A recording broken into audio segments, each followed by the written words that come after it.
We have no attendees thus far.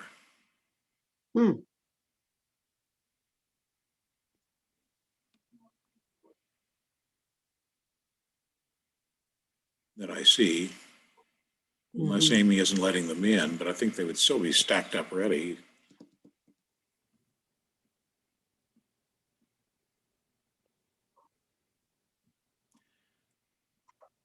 Are we ready to start? I think so. Amy, are we open? Mm-hmm. We are? Well, then I will call the meeting to order. Welcome to the regular meeting of the Board of Education of Castro Valley. It's Wednesday, February 4th, and the meeting's called to order. I don't see, there are 2 attendees now. I don't see any hands raised. So not seeing any hands raised, we will recess to closed session, and we will be back here at 5 o'clock. So thank you very much. See you in a little while. And I will call the meeting to order. This is the regular meeting of the Board of Education of Castro Valley on February 24th. Welcome to all our visitors. We're glad you're here with us this evening. There's a lot to talk about and a lot to hear about school and where we are with reopening. So I'll begin the meeting. Shane, glad you're with us. If you would mind leading us in the Pledge of Allegiance, that would be terrific. All right. I pledge allegiance to the flag of the United States of America and to the republic for which it stands, one nation, under God, indivisible, with liberty and justice for all. Thank you, Shane. The board took no action in closed session tonight. And the next item is the approval of the agenda. I believe we have an amended agenda, at least for the personnel report. Are there any other amendments? No other amendments. I'll move to approve the agenda as amended. I'll second. Thank you. It's been moved and seconded. Is there any further discussion or questions? Hearing none, I'll ask Shane for your preferential vote. Yes. Great. And then I'll start down the line here as we have to under the current law. Trustee Whitaker. Yes. Trustee Cusick. Yes. Trustee Adams. Yes. Vice President Theodore. Yes. And my yes makes it 5-0. Thank you for that. Our mission statement, Trustee Cusick. Thank you, President Howard. In partnership with the community, Castro Valley Unified School District educates students in a learning environment that is safe, nurturing, and culturally responsive. Students are guided by excellent, inspired staff utilizing innovative instruction, curricula, and technology. Thank you very much. This is a public meeting of the Board of Education, and we are under the Brown Act, and so I'll review the ground rules briefly here for us. The board respects and encourages the public to comment on matters on the board agenda and within the board's jurisdiction. The board fully supports civil discourse and requests that everyone respect each other and their point of view. Individuals who would like to address the board must raise your hand during the start of the agenda item. To comment by video conference, click the raise your hand button. And to comment by phone, you can raise your hand by pressing *9 to request to speak when public comment is being taken on the eligible agenda item. You will then be unmuted during your turn and allowed to make public comments. After the allotted time, you will then be remuted. Individual speakers are asked to limit their comments to no more than 3 minutes. There are up to 30 minutes of public comment allowed on each agenda item. With board consensus, the president may increase or decrease the time allowed. This meeting is being recorded to prepare the official minutes. So on to item 4, Shane, your student member report. Well, we have a few things going on in our community this week and coming weeks. CVHS is continuing our 10-week Sauce Pop event, which is celebrating diversity through club-led activities. CVHS seniors, parents, and admin are collaborating on possible graduation plans for the class of 21. On Saturday, the 27th, Creekside and Canyon are holding a joint Black History celebration with presentations, performances, and more. Canyon Web held their February Fun Fair Day for sixth graders today to engage in student activities, and CVHS is in the middle of its election season for next year's ASB and class office positions. Great, thank you, Shane. Item 5, we have a special guest tonight. We welcome Stanton Elementary School and their principal, Gina Faria, superintendent. Yes, welcome everybody. We're excited to have Stanton represented tonight. So Ms. Gina Freya, our principal, is going to take it from here. Beautiful picture. One of our murals. Good evening to the Board of Education, cabinet members, and of course our superintendent, Amadi. I am Gina Faria and I'm the principal at Stanton Elementary School. Tonight, I'm honored to share the process, creation, and inspiration of Stanton's very own Family Wellness Center. Next slide. I will start by answering the question, what is a Family Wellness Center? It's a safe place where Stanton families and other stakeholders can come to visit with one another, have a cup of coffee, build relationships, learn from one another, hold meetings, and be active stakeholders in site decision-making. But it also serves as a safe place for students to come during the school day to visit with our social worker, Ms. Lee. And furthermore, Stanton's Wellness Center is also a resource center that will house food items, clothing, backpack stocked with school supplies, daily essential toiletries, and other items to support families. Next slide. You know what they say, teamwork makes the dream work. And here is the Wellness Center team. I want to acknowledge this diverse group of staff members, parents, and other stakeholders who meet on a weekly basis and who have spent countless hours organizing, planning, and creating. Also, a big thank you to Director McMaster and Nancy Nodal for all their efforts in supporting us and offering us guidance every step of the way. Next slide. So how did this idea of the Family Wellness Center begin? After a data dive with Stanton staff and the wellness team, using parent responses from the California Healthy Kids Survey, we noticed that families wanted the school to encourage input and parent contribution, an active partnership with the school in educating their children, all families feeling welcome when they step on campus, more of an open opportunity to serve on site committees and build site committees that are more representative of the school population. Next slide. So we created a mission and vision statement that captures our goals for the Wellness Center based upon these 5 guiding principles. We have done professional development with both Wellness Center team and Stanton staff that focuses on family engagement. Ms. Lee is going to speak to the term cultural brokerage, which is our focus for this school year.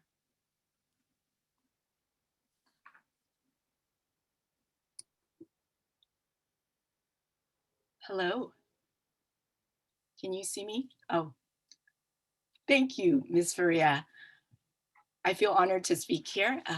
So we here at Stanton want to begin to see our interpreters as cultural brokers. Cultural brokers. They do so much more than interpret. They are invaluable cultural liaisons and leaders who possess not only English and diverse language skills, but also gift us with cultural strengths of experience, wisdom, and history. So these cultural brokers, they are essential to the other 4 points of our Stanton Star, as you see here, and they contribute to deeper connections within our community. Thank you. Thank you, Ms. Lee. Next slide, please. So with the gracious help of the community and a generous legacy gift from the 5th grade students of 2020 who were unable to use their fundraised money for end-of-year activities due to the pandemic, we were able to make this dream a reality. I would like to now present a video collage which helps to paint the picture of how our Wellness Center came to be and how something as meaningful and beautiful as community service and partnership to help families in need can flourish, even in this time of the pandemic. The video presentation will close with both Stanton's volunteer and student recognition. Thank you. The next slide is to the video.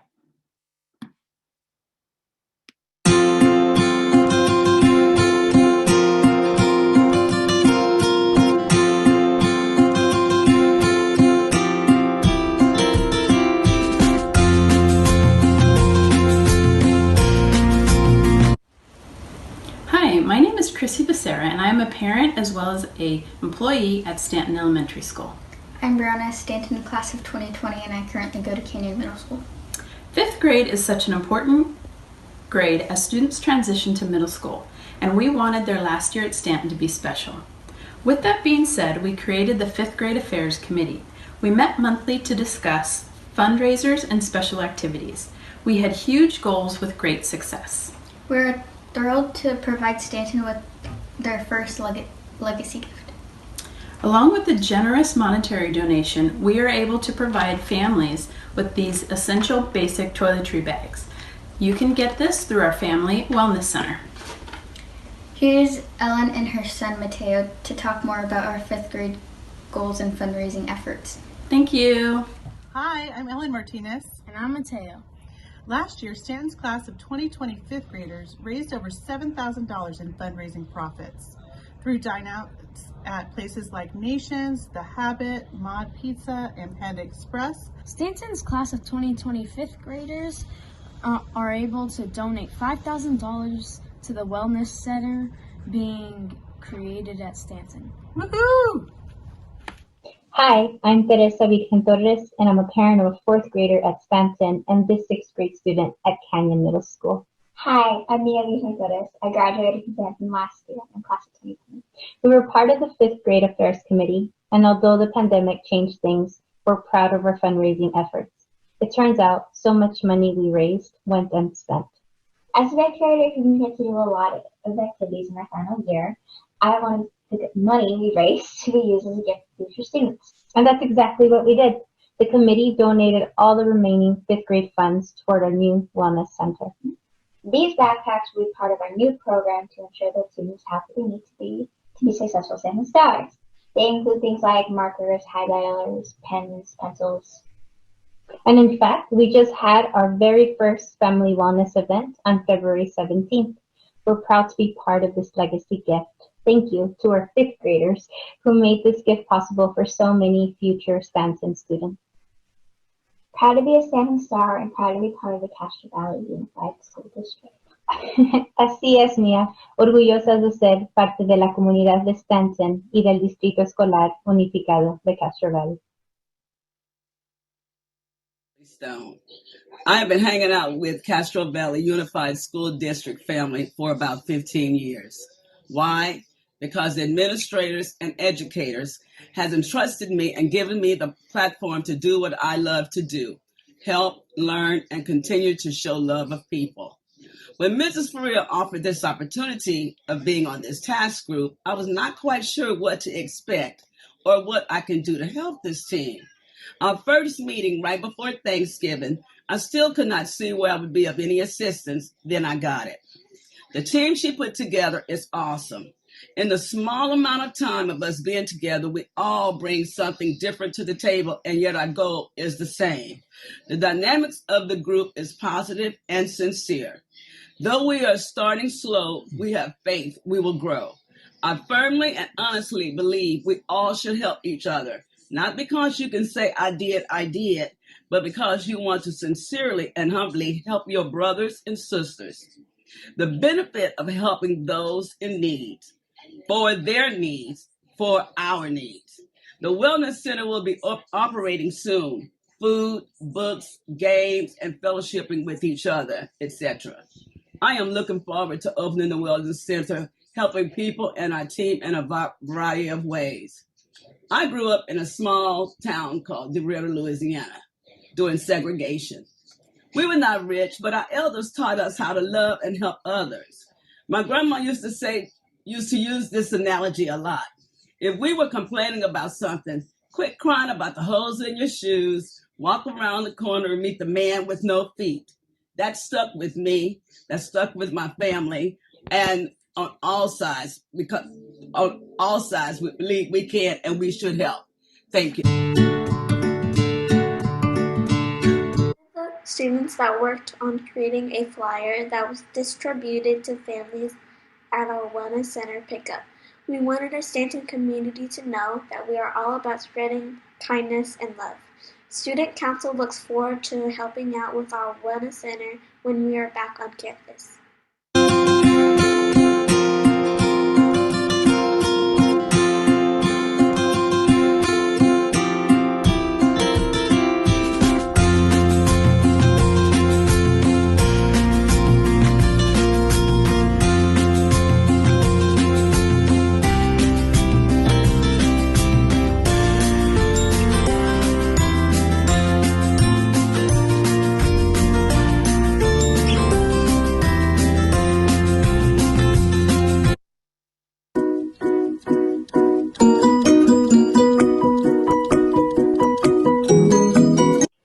It is my honor to present the Volunteer of the Year recognition to Miss Elisa Hayashi Gill. She is an exceptionally thoughtful person who always walks on campus with a smile on her face, willing to help with any and all tasks. Elisa is a parent who goes beyond any regular responsibilities to ensure that all staff at Stanton are always feeling appreciated and valued. She is an active member in the Stanton Parent Association and is the chair of the Hospitality Committee, where she spoils us Stanton stars with lovely treats on a monthly basis. She has volunteered over the years in many classrooms and authentically values all Stanton stars with her positive and patient attitude.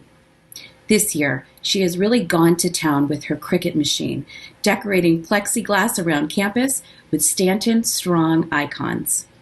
We are so grateful for her and her generous spirit. We will truly miss her as her youngest son moves up to middle school.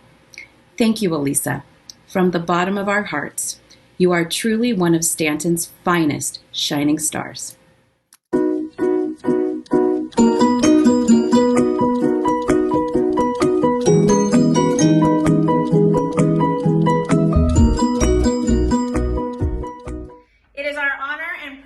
To have the opportunity to brag about one of Stanton's shiniest stars, Axel Bloom.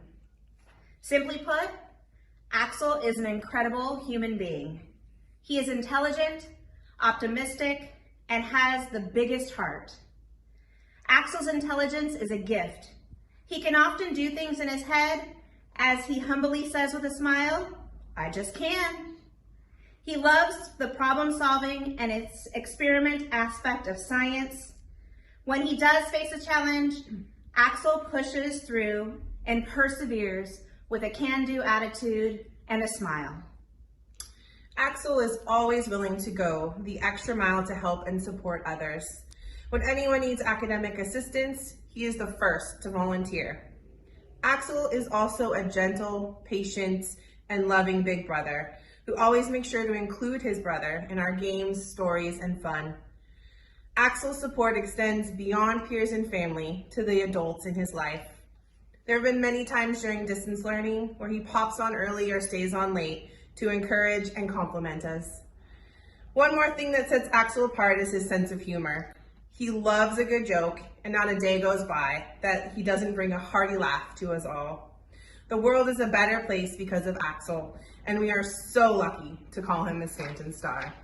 We love you, Axel!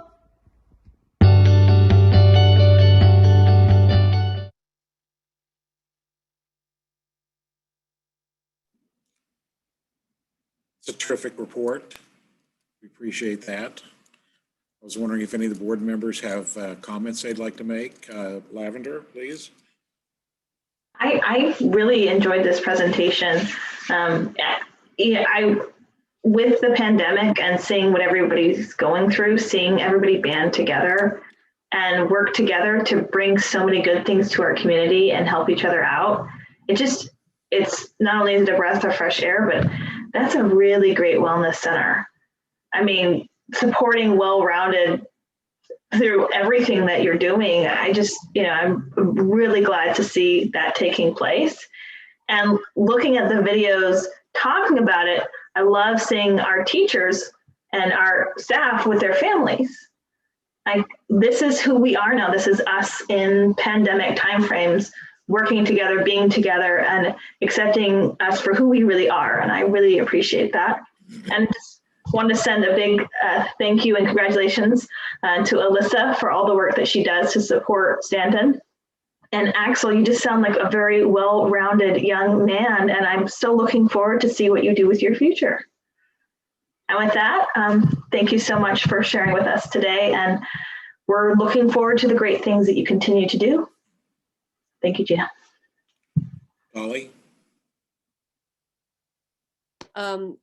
Stanton School is a really beautiful school in a lovely location in Castro Valley. I remember going around all the neighborhoods of Stanton and being on the board. I would like to say, without getting in your way or anybody's, I think I would love to be able to visit this family wellness center, because I am now on the wellness subcommittee, and I'd love to see as an example what some other schools could do as well. So when it's convenient, I'll email you. Okay. And congratulations to Alyssa and Axel, wonderful people supporting our schools and excelling as students. Yeah. Thank you.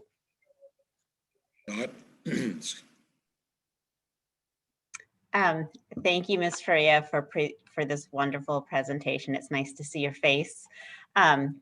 You were telling me about this when I came to visit your Learning Hub, and it's so nice to see how it has turned out. I work in public health, and we always talk about meeting people where they are and breaking down barriers, and that's exactly what your school is doing in providing these services for families and creating a warm and welcoming space where they are at your school versus having to go to another site to receive anything. So that's amazing that you're doing that. And it's also so wonderful that I call these things pandemic silver linings.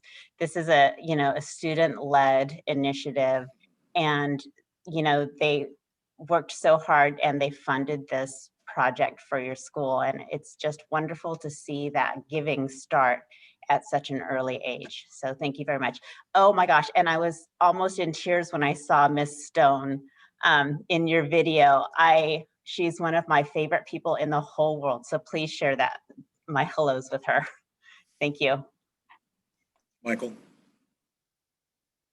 Well, first, I just want to congratulate your shining stars, Alyssa and Axel. Thank you for what they've contributed to Stanton. I really needed this tonight, and I want to thank you for your presentation. A conflict of interest here, Gina Faria was my son's very first Castro Valley teacher. And the past few weeks I've been able to visit our schools, and I was able to see his TK class over at CVE, and it really was sort of like a greatest hits of everything that makes our district so special, seeing Mrs. Stone, seeing Vanita there, and to really see this culture of kindness that you're building there. So thank you so much for doing and really building your community there. Thank you. Shane? I, of course, echo what everyone else on the board has said. I just thank you and your team for really putting effort in building this wellness center. I know just from having one at the high school, it's incredibly important for all the students and teachers and parents involved, and building connections and offering that help is incredibly important, especially now. So thank you so much for building that center. And of course, congratulations to Alyssa and Axel. Parveen? Yeah, to me, Stanton has always been a model of this collaborative effort, because their PTA and parent leadership and all of that just rocks. They always, not only do they do like incredible innovative things, but they're always willing to share with everybody else.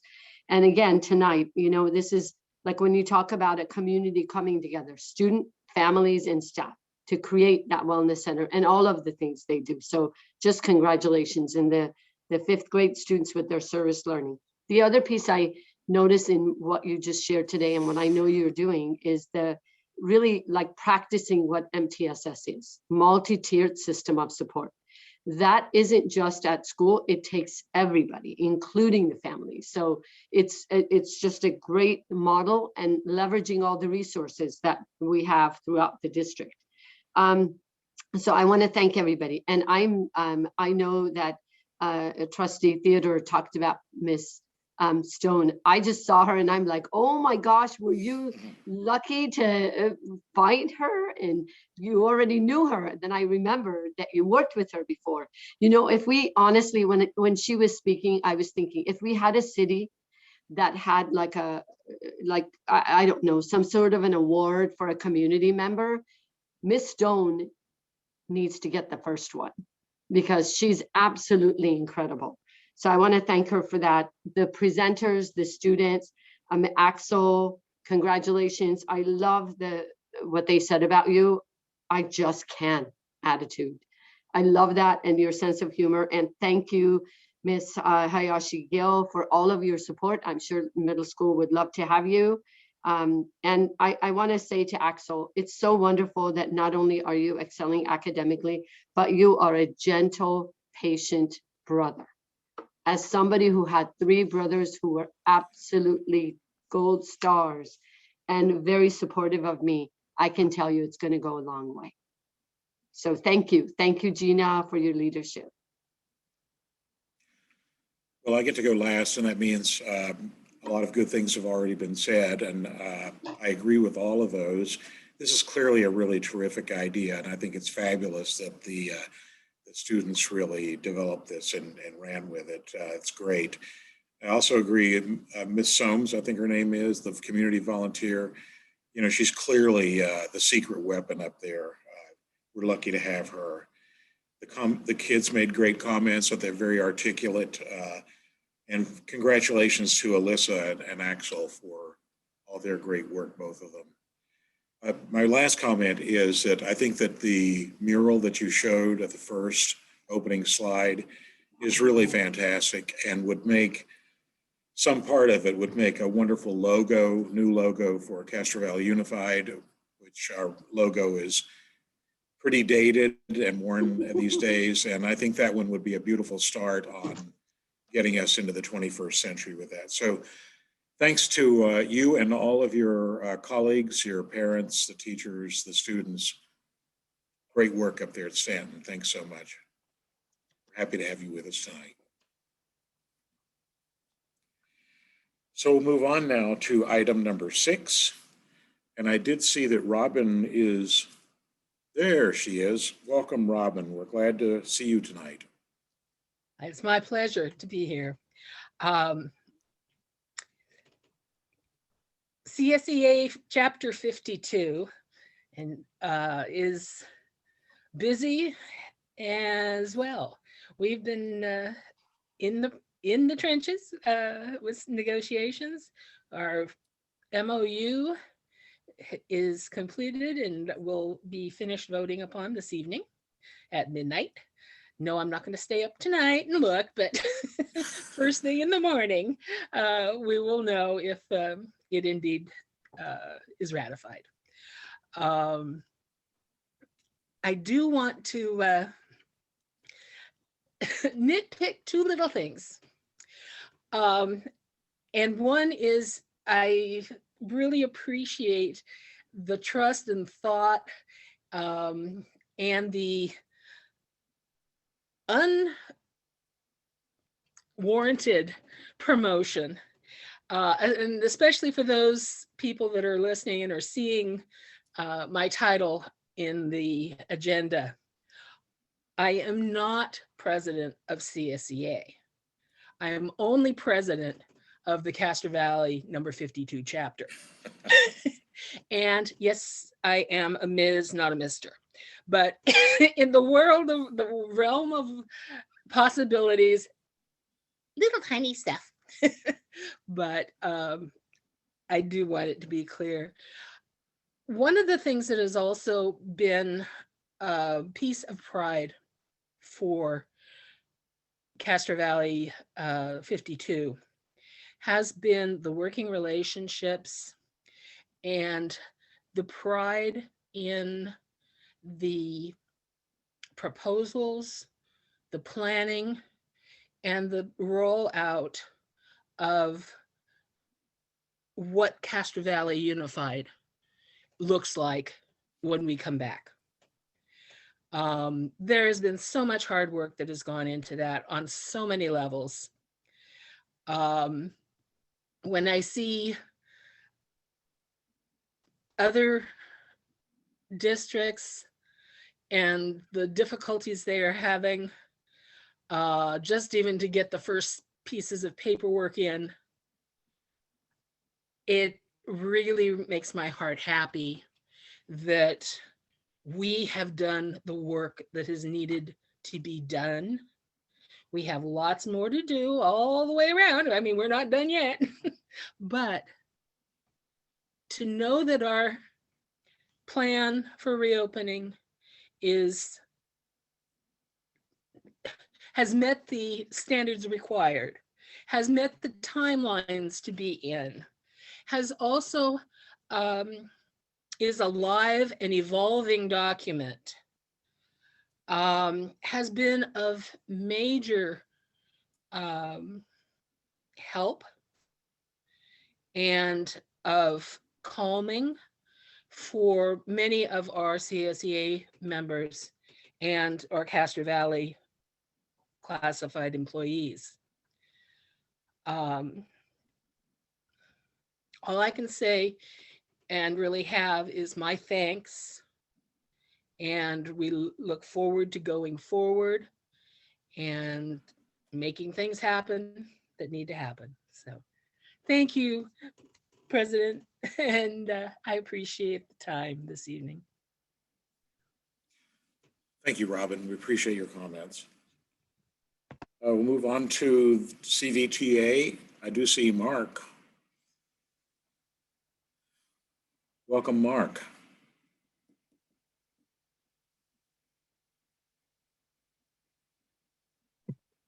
There you are. Whenever I talk, it kicks me off for a second or two. I'm actually going to echo what Ms. Fink said. It's almost like we were working together. There has been a ton of careful work and a lot of thought that's gone into our reopening, and I think that everybody should be proud of that. And just what a difference 2 weeks makes. 2 weeks ago, we were still up in the air about the vaccination rollout, and since we've had many of our staff receive their first dose, which is such great news, this coupled with the excellent safety protocols in our schools are a relief for many of our teachers and should also offer comfort to our community. We also have seen the number of positive cases drop and other factors improve in the past 2 weeks. So, as mentioned at several of the board meetings, our goal has always been to open schools in a safe manner, and the constant changes to what that means has made this year particularly difficult for everyone. Our teachers recognize how hard this has been on our students and parents. As you all know, many of our teachers are parents and they send their own children to CV schools or other public schools. We all have the same goal, to get our students back to safe schools, and this is happening very soon, and we are excited. One thing that I mentioned last time, and I think that it needs to be emphasized at every meeting by everybody, and it should be shouted from whatever Redwood and Castro Valley Boulevard, is that, like no other time, we need to trust that our community and not just our staff are following proper safety protocols. We worked very hard since August on securing all the safety protocols, and everyone needs to take them seriously. We have been in the situation before where the numbers dropped and people celebrate and then the numbers spike again. So this pandemic is far from over, and we need everyone to be vigilant. This is not the time to relax and get complacent. Our community is relying on us, wearing our masks, washing our hands, keeping socially distant from each other. This is not the time to be divided at all on this. We all need to come together to make this happen. Schools have opened and had to close because of outbreaks, and our students do not need this. And it's preventable. We understand the frustration and depression and anxiety this past year has caused for everyone. Our teachers have worked their hardest to make the best of a terrible situation that is totally out of our control. We hope that we can return to normal as soon as possible, taking a cautious and careful and unified approach and working with the district to meet safety needs is going to pay off. And we are proud of the hard work that everyone has done in making this happen. And we look forward to teaching our students in person very soon.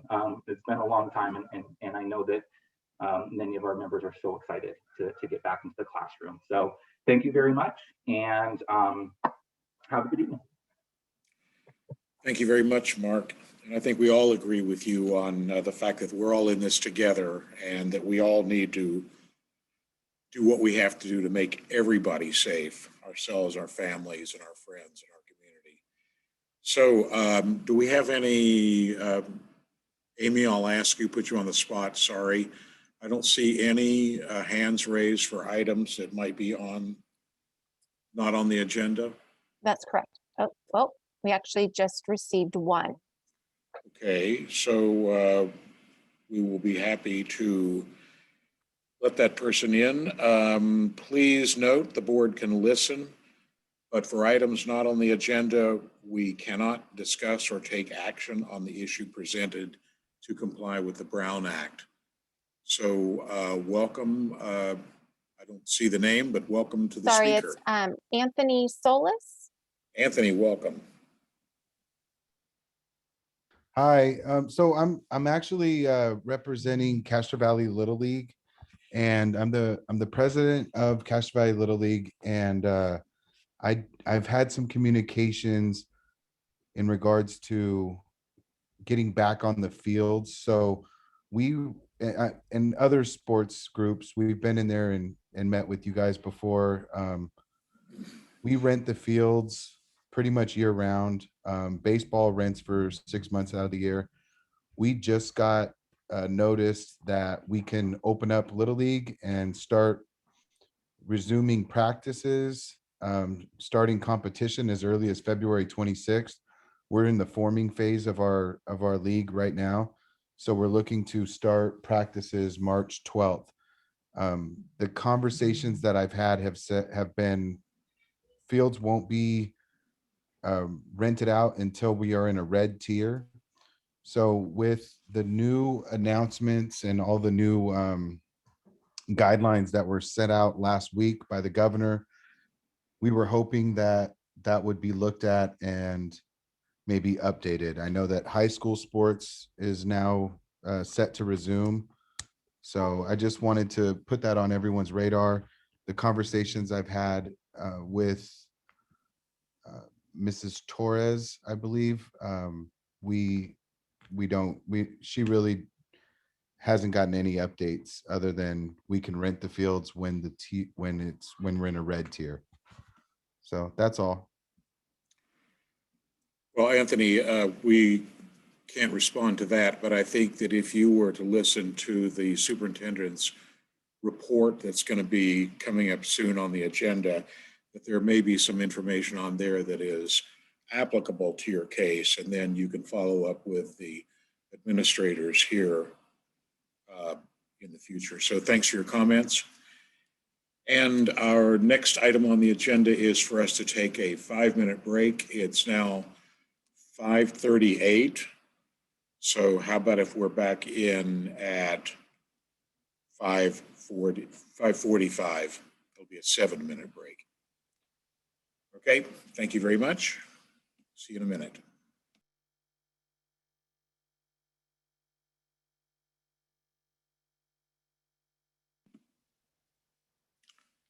So 1, 2, 3, 4.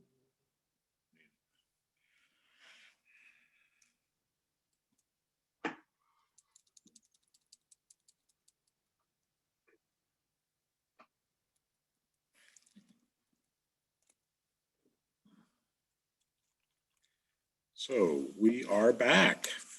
Thank you all. We'll move on to item number 9, the consent agenda. I'll move to approve the consent agenda. Thank you, Lavender. I'll second that. Thank you, Dolly. Is there any further discussion or comment on the, yes, Lavender?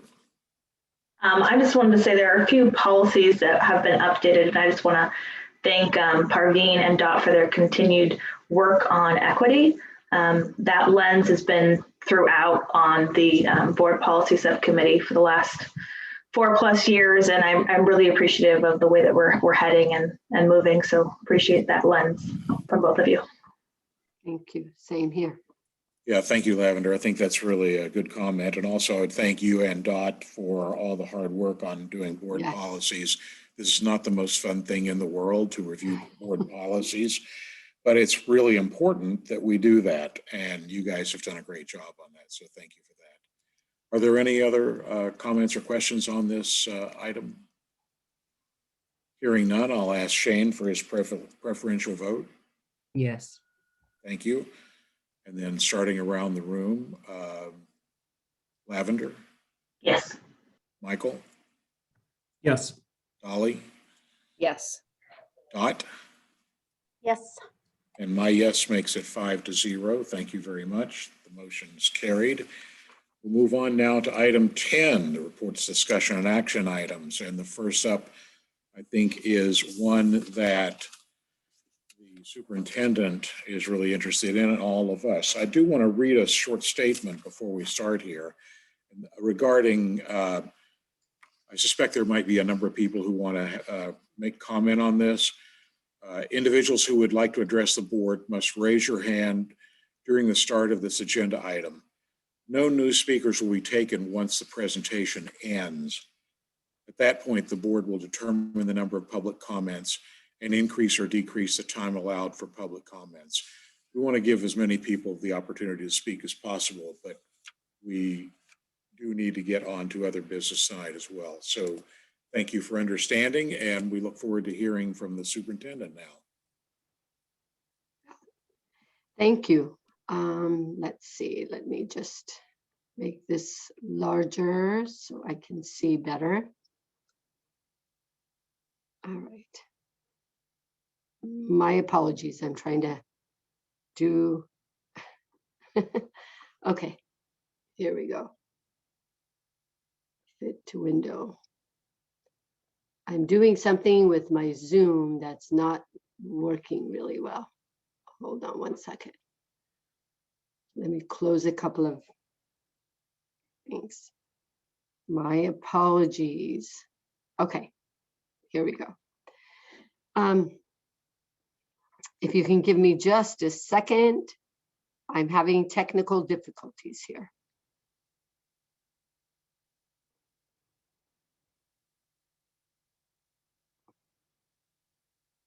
Not working. I'm gonna do this. Let's see if I can get Amy to come and help me.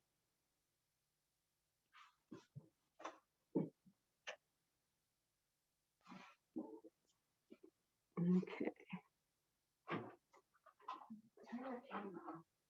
Yeah, I can't because I don't know how to move this out.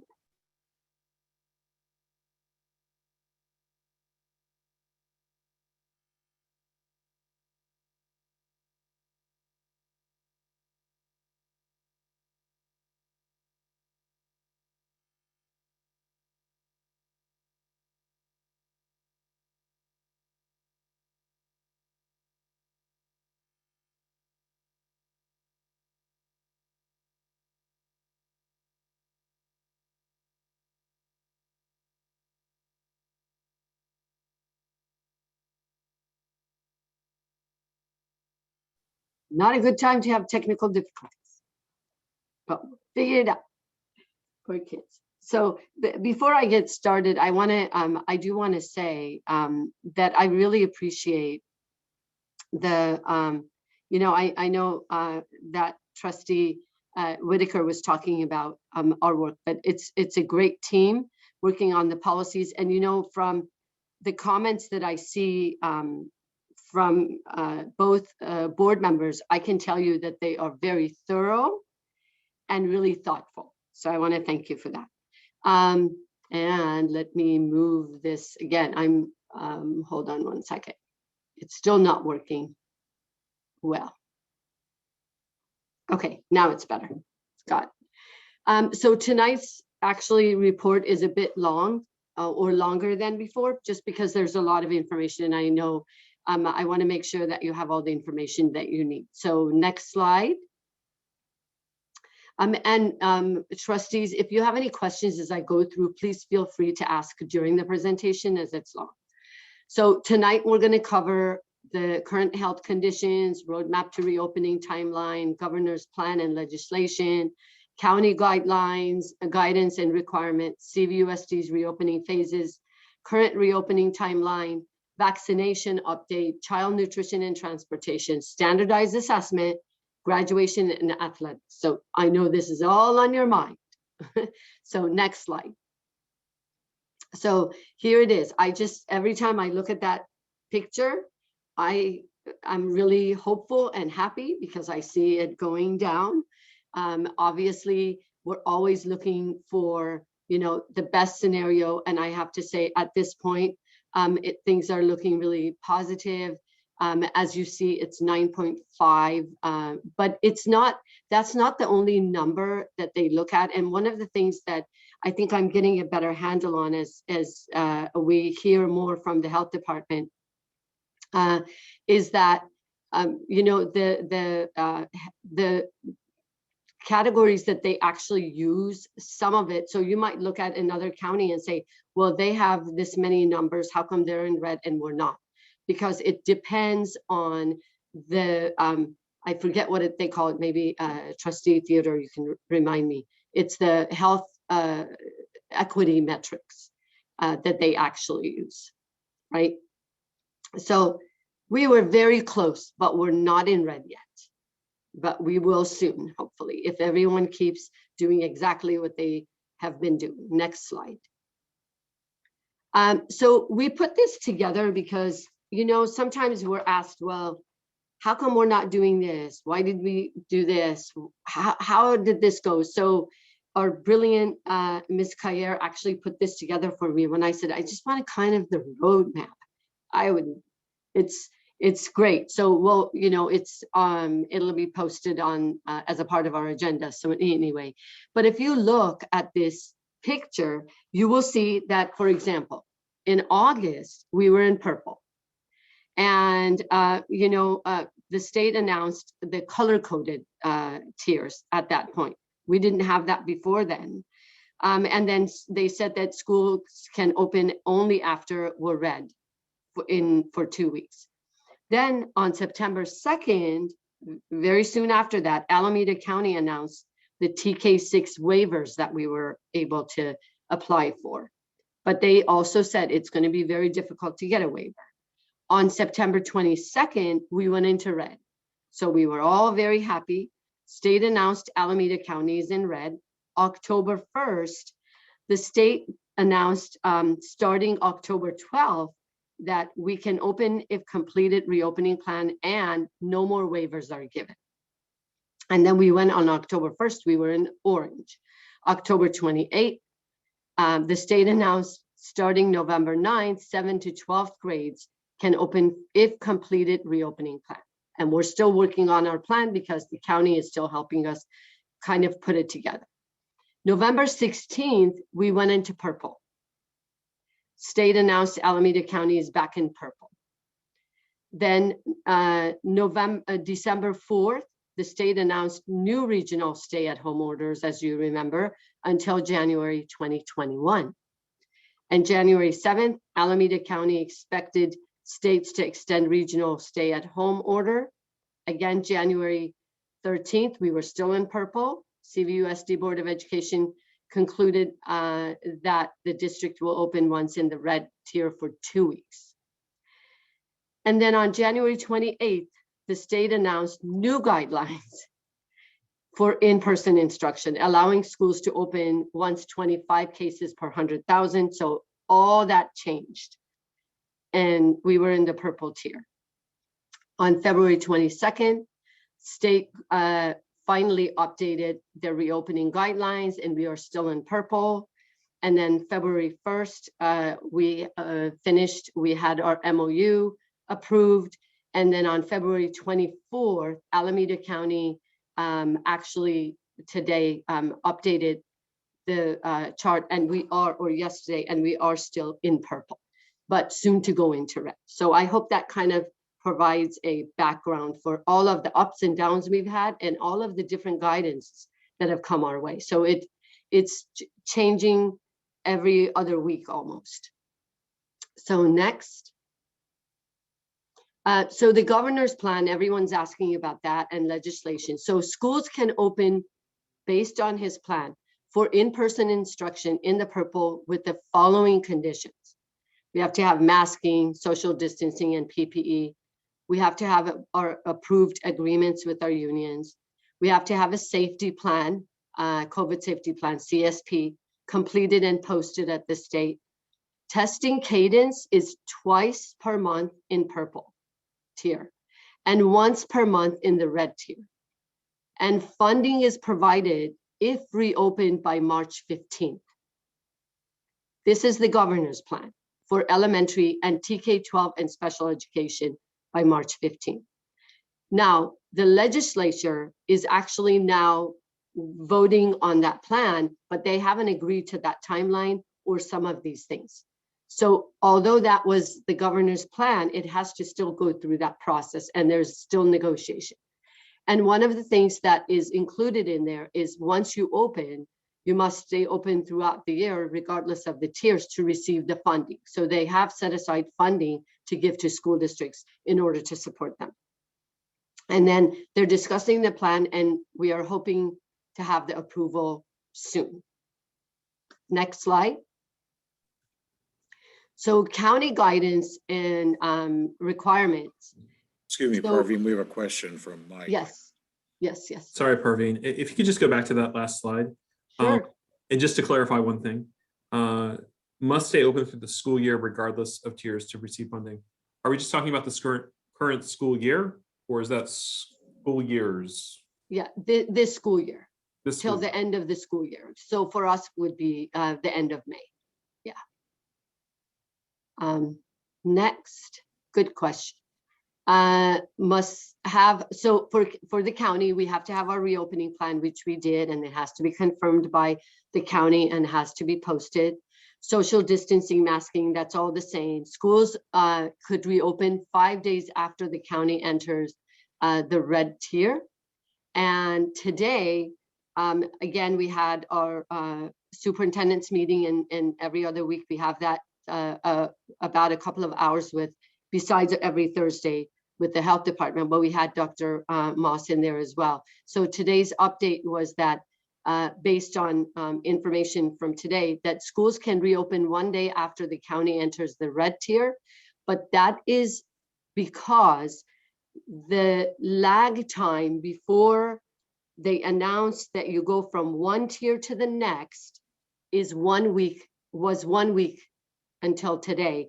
Now they're going to make it 2 weeks. So in essence, it's really not just 1 day, it's just because the lag time is longer. So I hope that is not too confusing. I'm trying to make it as simple as I can because it can be a bit confusing. So yes. So Trustee. essentially, when we actually go into red, we'll already have met those indicators Exactly. 2 weeks before.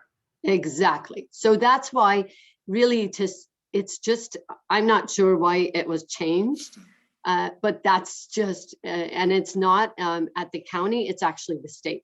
So this is, it's exactly the same. So for us, it would be the same. 2 weeks, we've already been in red. That's why you can open the next day. Thank you for that question and additional explanation. Perfect. Next slide. So this is the phased approach that was approved by the board, which grades go first. This is different than what we talked about in November, but we wanted it in phases, and the phases changed based on the governor's direction. They don't want us to just decide which grades. They wanted us to open with the younger students first. So we still have phases, but TKK goes first.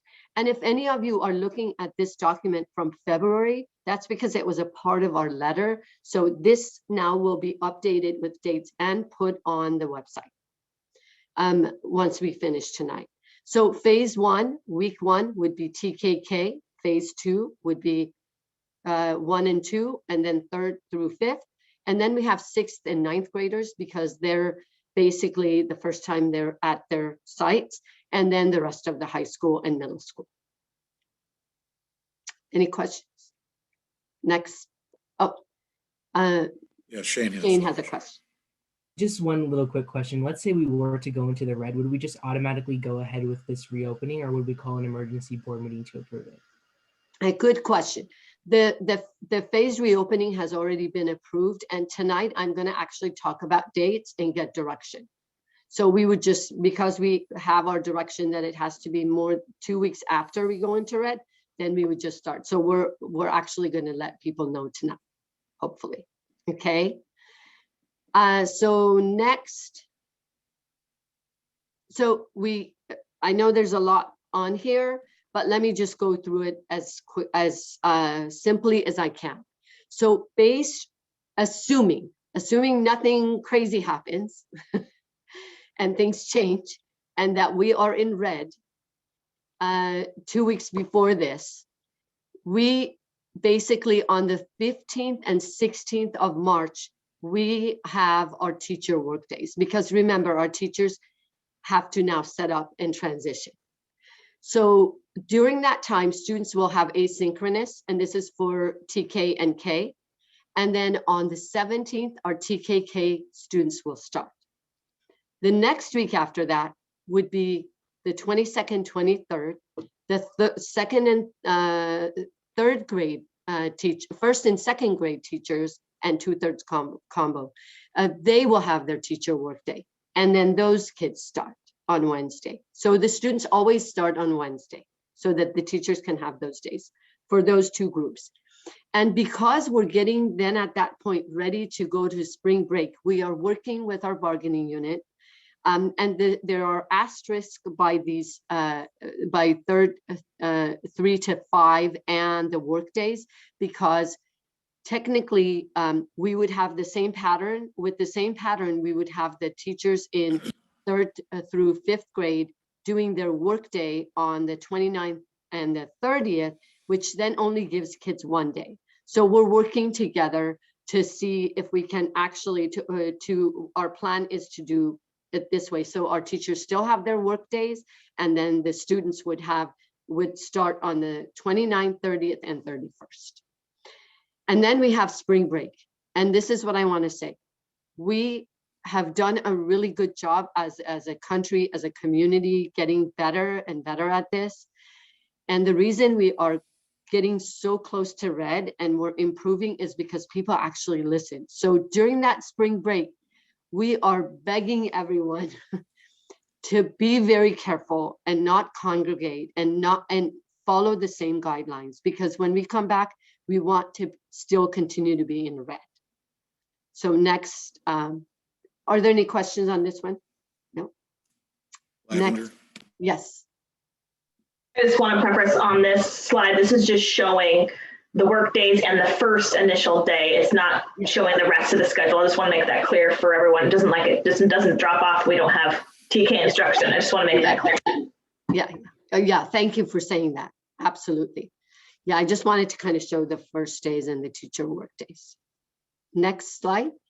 So we're prepared. We have our safety protocols, we have our contact tracing, we have staff and student testing plans. We actually have testing for students, and I'm going to say a little bit about that. We have testing for staff also once a month as surveillance testing. Elementary schools preparing parent information nights at each of their schools for families to ask questions prior to reopening. And then secondary schools are going to start doing that, because I've heard from some secondary folks like, what's happening? Are we going to get any information? So we're going to start sending information. We just didn't want to bombard everybody at the same time when it's not coming up as quickly yet. And once we get started, for example, at elementary, once we have elementary reopen, then hubs will be closed because we do need the space and all the people who are working there to kind of manage all the details of, you know, being in person. Next slide.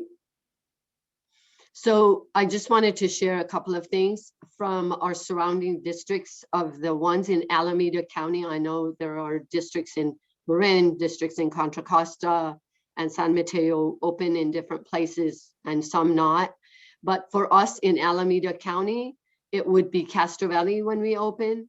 And Berkeley is tentative for March 29th. So I've just listed them here because oftentimes we hear, you know, what is everyone else doing? Pleasanton is opening up in March as well. And Piedmont is a tiny district, not a very tiny district, but a small school district.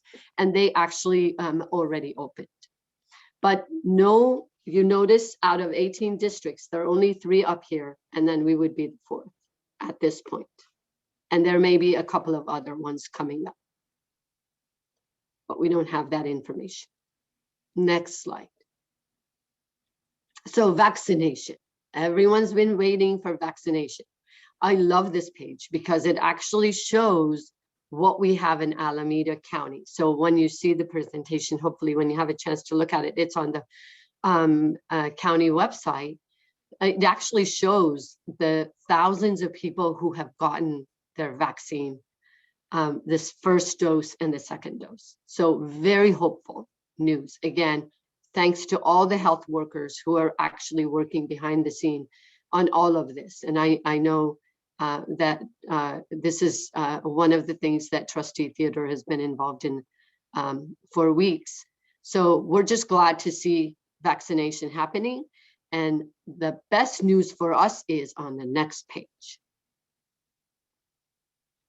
So we have had, I know you're all going to go to that number, even though it's only been a week or so, we currently have 67%, 67.8% of our staff have either appointments or have had their first or both doses. That's incredible. And I can tell you that when you look at, so we've actually been tracking this and we're going to keep tracking and we're going to keep sending information. We've been focusing really our efforts on sending information out to staff. I know everyone's telling us it's open, get on there and make your appointment. So everybody has been able to do that. And I really appreciate everyone kind of dropping whatever they're doing and getting online to make appointments. We also know that there's planning happening to increase vaccination for educators by designating specific days and locations very soon. So pretty much in the next couple of weeks, we could actually see like huge numbers, a huge percentage of our staff being vaccinated. Yes. It's just been incredibly powerful to see how our Castro Valley Unified community has rallied to make sure that everyone knows about this. And thanks for your efforts for this. It's just, thank you. It gives hope when you start seeing the images of people getting that first dose. And that 67% is amazing. Yeah, thank you so much. And I know, like I said, there's increase, they're going to have increased vaccination, and there are places of distribution that are going to be set up. I know that Trustee Theodore is working with somebody else to, you know, to see how fast that can happen around in the unincorporated area. But it's just, it's amazing to see such a high percentage. And just, I think it's even higher by now. By the time we put this up in a couple of hours, it changes. But I also want to thank those of you who have texted me as it comes up and like, oh, okay, it's open. So that way I can go online and actually send information out. So anyway, next slide. Child nutrition and transportation. So just wanted to make sure that folks know free grab and go meals will be offered to all students who are physically on campus, and then students will have their lunch and breakfast on their way home. And on Fridays during asynchronous learning, meals will be available at all elementary sites for pickup. And students who are not physically on campus, free and grab go meals will be available at various sites. So we will continue to do that. And the federal government actually has, has waived some of the requirements, which is making it much easier for us, obviously. As far as transportation will resume as needed with safety and protocols in place. So at reduced capacity, because we can't have every seat full, and we have really strict guidelines and procedures. And we'll work with families to prioritize based on need. Next slide. So standardized assessments, this is on everybody's mind. So the CASP testing that you all remember is what we are talking about. And LPAC is the English Language Proficiency Assessment for California. So students who are learning English. So state has asked for a waiver, and we do have a resolution on our agenda in support of that waiver.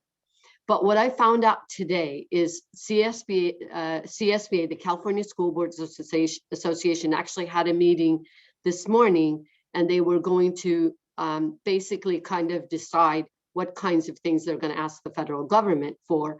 But I can tell you this, the Department of Education at the federal level has offered states several things, asking for waivers only in the following areas. So they have said, you can ask for a waiver for a shorter exam, which is what we already have. They've already shortened it. They have said you can also do the assessments remotely or in person, which is very difficult. In person, because kids haven't been in, and remotely, very difficult. The other thing is that we can have, the state of California, not each one of us, but the state of California can ask for results not to be used on the California dashboard and other state or federal designations for ESSA. And they've also said that the state can ask for an extended timeline until next fall or at least next August. So they don't know if there's going to be 2 timelines or whatnot. You notice that on this list is not to waive the assessment. And that's because the federal government, as well as the State Board of Education, have heard that although this is very difficult, when kids haven't been in, that idea of accountability needs to be on the table and not waived. So that's where we are, and we'll see what happens. I think Mike has a question. I don't want to put you too much on the spot, but just with the shorter exam, do you have a sense of how much time, how much class time that represents if we were to yeah, that's okay. To be honest, I don't, but I am absolutely sure I can ask. I know Dr. Ryman is on here. Maybe he can ask. The people who really know all those numbers are Ms. Vivian Parator and Nia Rishichi. And during that resolution, we'll talk about that. But Dr. Ryman, if you can chime in, thank you. Unfortunately, we haven't gotten much information in terms of what that might look like. We know that a delay could look like, as you mentioned before, Ms. Amadi, it could look like a delay up to July, but we don't have much detail in terms of what the exam will entail beyond that. Territory does have more detail in terms of what's been proposed to this point, but that's not following on the new information that came up today. Yeah, so we'll talk a little bit about that, but at least it's shorter. But again, we were hoping that there would be an opportunity to waive the whole thing, but that's not available. So next slide. I know everyone has been asking about graduation, what's happening, what we are doing. We're organizing, at the high school, they're organizing multiple committees to help plan the end of the year activities. No matter what in-person ceremony looks like, we are still going to have a virtual graduation ceremony in addition, just because everybody needs to see everybody graduate. And I think that's very important. So we've already kind of started on that path. But any activity that's planned will be aligned with state and county guidelines, for example, in the number of people we can have and how. And any activity will require social distancing, masks wearing, mask wearing, and then following any other specific guidelines, safety guidelines that might come our way. Senior award night is also going to be virtual. Now, tiered planning, if we're in purple, let's hope we're not, because we're going to go into red, hopefully. Virtual ceremony would be in place, drive-through pickup like we had before. If we are in red, the hope is to have a virtual ceremony, but also walk-through pickup in some small group, some shape or form. And this is the kind of detail they need to work out with the committees that are being in place. If we're in orange, again, a little more, obviously, options. And then if we're yellow, virtual ceremony, probably modified in-person ceremony. I can tell you this, based on the conversation we had even today with Dr. Moss, we do not see that we would be out of, we would be out of, I don't know what comes after yellow, no tier, that we would still continue to be in tiers for a while, including moving into the summer and possibly, most likely, I heard today, fall. So just kind of framing that. Next slide. And then athletic updates. So we had tiers before. We were told these sports can start in yellow and orange and red. And then the governor on the 19th changed that and made unexpected updates to the guidelines. And at that time, the California Interscholastic Federation, CIF, and our section that we are a part of, North Coast section, also accepted the updates because once the governor does that, everybody hears. So new guidelines allow for sports such as football and water polo, which were not really allowed before, with additional requirements. So some of those requirements, remember, they weren't permitted before in purple or red. Some of the requirements include active consent, like real strict consent from families, weekly testing of coaches and students for water polo and football. So what's happening right now is the league meeting is meeting. The league meeting that we have is scheduled this week for schools and districts to kind of discuss which sports will start, confirm schedule, timelines, and consent, and contest visitors, who gets to be there, how many, all of those things will be decided. What I also heard from Dr. Moss was that the goal is to really be like within 5 or 6 districts. So you're not like all over the place. And then again, kind of related to that, our students have actually had athletic conditioning hubs, but not games, not practice like this. They've just had conditioning. So those are all the things we have to put in place, depending on what happens with our surrounding districts, because we're all dependent on each other. And then we have, and we will be starting, depending on how much time all these different sports need, what's available, then we can start opening up our fields to rent to baseball and other entities as well. So I think that's my last slide. Yes. So any questions? Any quick questions or comments from the board members? Seeing none, we do have right now, I think 7 people who have asked to speak. Is that correct, Amy? Sorry, yes, it is.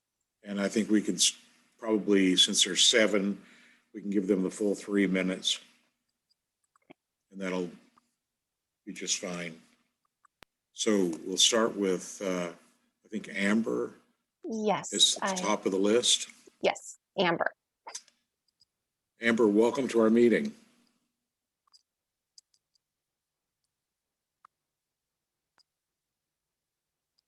Hi, can you hear me? We can. Go ahead.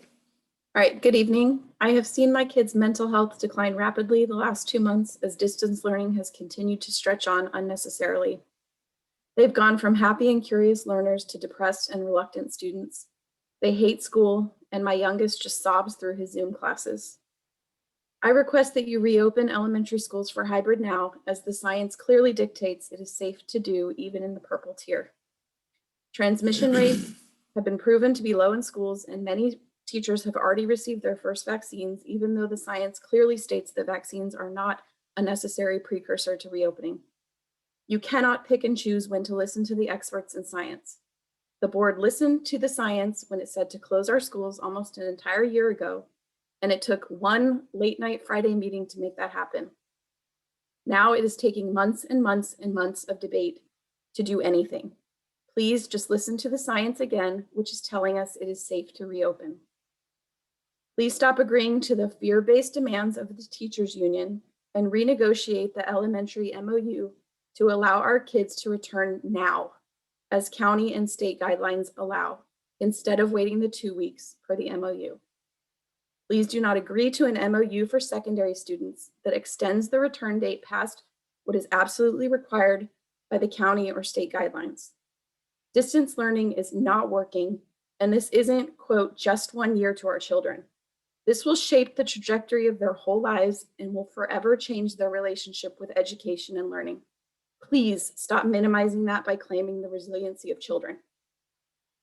Being able to work remotely and being able to get the job done remotely are two entirely different things, and based on the drastic increase in D's and F's shown at the last meeting, it is clear that distance learning is not getting the very essential job of teaching done. I understand that the annual instructional requirements have been waived for this year in terms of instructional minutes, but I also have concerns about the lack of instructional minutes that my kids are receiving. My fourth grader should be receiving 1,500 minutes per week, but he is currently receiving only 510. If we ever go to hybrid, that falls to just 340 minutes per week. I don't know many places of work that would allow people to complete just 30% of their job at the same salary without any issue. It is also time to start talking about when and how we return to full-time. Distance learning and hybrid are not enough for our kids, and there hasn't been a plan or any metrics shared with the parents in regards to how we will transition from hybrid to regular instruction. To sign off, I'd like to quote the wise Michelle Obama. Don't ever make decisions based on fear. Make decisions based on hope and possibility. Make decisions based on what should happen, not on what shouldn't. Thank you. Thank you, Amber. Move on to our next speaker, Melissa.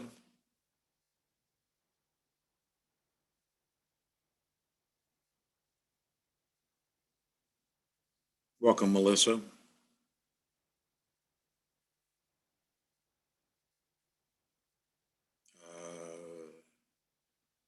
It looks like you're muted, Melissa.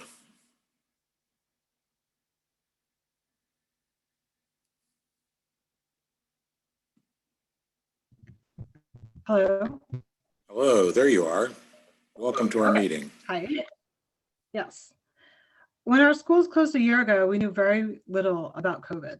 Since then, the landscape has shifted, and we know much more about how to protect ourselves and operate safely in our new environment. Current guidance from the CDC, the state of California, and the Alameda County Health Department is that our district is safe to open and open now. The most likely scenario is that our schools will open, not now, but within weeks. And our students will be attending classes on campus for what amounts to about a day and a half a week for both primary and secondary. For my middle schooler, that means going from 585 minutes with his teachers a week, not counting asynchronous time, to around 340 minutes a week. This is especially concerning because for on-campus full-time, he would be receiving 1,500 minutes of instruction from his teacher. It seems as though it would be difficult to deliver a robust curriculum with this time reduction, creating frustration for students who must learn alone, as well as for teachers who must present so little time. As I look at this, my question is when will we close this gap in federal, state, and local recommendations? So I ask, what criteria will move us from hybrid learning to full-time learning? Are we waiting for everyone to be vaccinated, the end of the pandemic, or herd immunity? All of these scenarios require a significantly longer time frame than previously thought, and would most likely mean we'd remain in hybrid for most of this year and next. We need clear guidelines now about what would exit us from a hybrid. While I understand the desire to be safe, we cannot continue to ignore the learning gap that is being created by students and teachers not being able to connect for longer of the time. I'm sure when this plan was written, it was hard to imagine that COVID would be a concern in our communities a year later. It is clear that it is not a short-term issue. COVID will be here for a long time, and we must develop plans to educate our kids in a way that's equitable with what they would be receiving if they were on campus full-time. There needs to be a long-term solution for what has become a long-term problem. My kids have been fortunate to have teachers that have gone above and beyond to provide the best learning experience they can. But despite their efforts, they're hampered by being remote, as well as an abbreviated time frame in which to deliver curriculum. Thank you. Thank you for comments. We'll move on to our next speaker, Jacques Charlock. Jacques, welcome to our meeting. Yes, my name is Jackie Wilson Charlock, and I'm a parent of 2 Chabot Elementary School students. For the mental health of our students and families, we need to get back in the classroom as soon as possible and move out of hybrid by fall 2021. I believe that CVUSD has put so many things in place to ensure that a return to school is done in the safest manner possible. We also have the privilege that families who do not feel safe have the option of our virtual academy. We need to allow those who feel comfortable going back to school to have that opportunity. I think that we as a community can come up with creative and safe ways to stay in school, even if COVID numbers fluctuate. We live in California where we have beautiful weather. For the fall, let's get students back full time. Why not put up some pop-up tents? Give students clipboards and chairs, use a mobile whiteboard, and have class outside. Maybe we need to consider a change to the school calendar so that we can take a longer break in the winter when flu season occurs and go to school during part of the summer. We shouldn't have to keep flip-flopping back and forth to virtual instruction, which is my concern for the future. COVID is part of our new normal. So we as a community need to come up with solutions where we can safely live with it while still providing our children the in-person education that is so necessary for their development. Personally, we will be pulling our kids from Castro Valley Unified and putting them in private school if we are still in a virtual or hybrid model in the fall for the mental health and education of our children. But this is not an option for so many of our children. There are students in our district who are going to have to be latchkey kids because parents have to return to work or already have. There are students in special education who have not received the education they need and deserve because virtual learning does not work for all. I can speak of this as an educator at the community college level where I have students on the autism spectrum who are suffering deeply in this format. What about our children who found school to be the only safe place to be? Where is the equity and justice for them? We need to be equitable to all, and that means we need to return to the classroom. I want to remind us all that in 1937, we closed schools for the polio when we had polio. But let me remind us all that we didn't have the polio vaccine until 1955. We brought our kids back to school because that's what matters. Thank you very much. Thank you. Move on to our next speaker, Netta. Welcome, Netta. Thank you. Yes, my name is Netta, and I'm the parent of a 2nd and a 5th grader. I think you guys are used to hearing my voice by now. I'd like to start with a thank you today to every current member of the board and to Monica Lee, to the district led by Superintendent Ahmadi, to all of our administrators, staff, and teachers. I want to thank you all for your really incredibly hard work this year, and most of all for your patience. It's been a really emotional year for everybody, myself included, and I know sometimes that comes out in our comments, and I really appreciate that you've always responded with kindness and consideration to all of us. I am absolutely thrilled that our teachers, staff, and administrators have been getting vaccinated, and to see all of these branches working so well together in negotiations. And this has given me so much needed hope that we will be open soon and in person. And I want to thank you all for really listening to all of your families and really considering all of these public comments seriously. I truly appreciate having this forum to communicate my concerns, which are also the concerns of many of our other district families. I have a couple of concerns to share tonight. The first is that I believe very strongly that there are two adjustments that should be considered to the frontline screener. First, I feel that it should be a yes or no response for each symptom. Otherwise, it's too easy to skip the list and just mark yes at the end without reading the screener. And if the goal is to encourage honesty, then we should do what we can to encourage truthful reporting. Second, I think that we need to add travel or other requirements from the public health department to the screener. We may even want to consider things like, have you been masking? Have you been practicing social distancing? And those items may not prevent someone from attending, but it could allow the app to flash a warning as a reminder, like warning, reminder, these are guidelines to follow from the Alameda County Public Health Department, X, and X, just to remind people to continue to do those things at home so we don't risk shutting down the schools. I feel that implementing those two changes could really help with buy-in and bring the community together, which is currently feeling quite divided. My second concern is about hybrid education. The current plans for hybrid this year are understandable as interim plans, but I strongly suggest having an open call for creative solutions for next year so that we don't get stuck in this hybrid rut. There should be an organized method to submit these and a deadline with advance notice. And I'm not really sure what the intent is behind hybrid. Is it academic? Because it seems like it would reduce learning time. Is it social emotional? Because it seems that if so, there might be better methods that could increase learning time. Is it experimental to see how things will open full time? I just bring this up because it's really important to my family and many others to understand. And last, I just have a comment that I think we need to implement more surveys. I believe the district has good intentions, but in an emergency situation, I think it's important to ensure that you really know what your stakeholders' needs are. And old surveys are being used for very important decisions. So let's learn a few things from this year, and one of them more frequent, straightforward surveys. Thank you again. Thank you, Netta. Great comments. Our next speaker is Norman Hurst. Welcome to our meeting, Norman.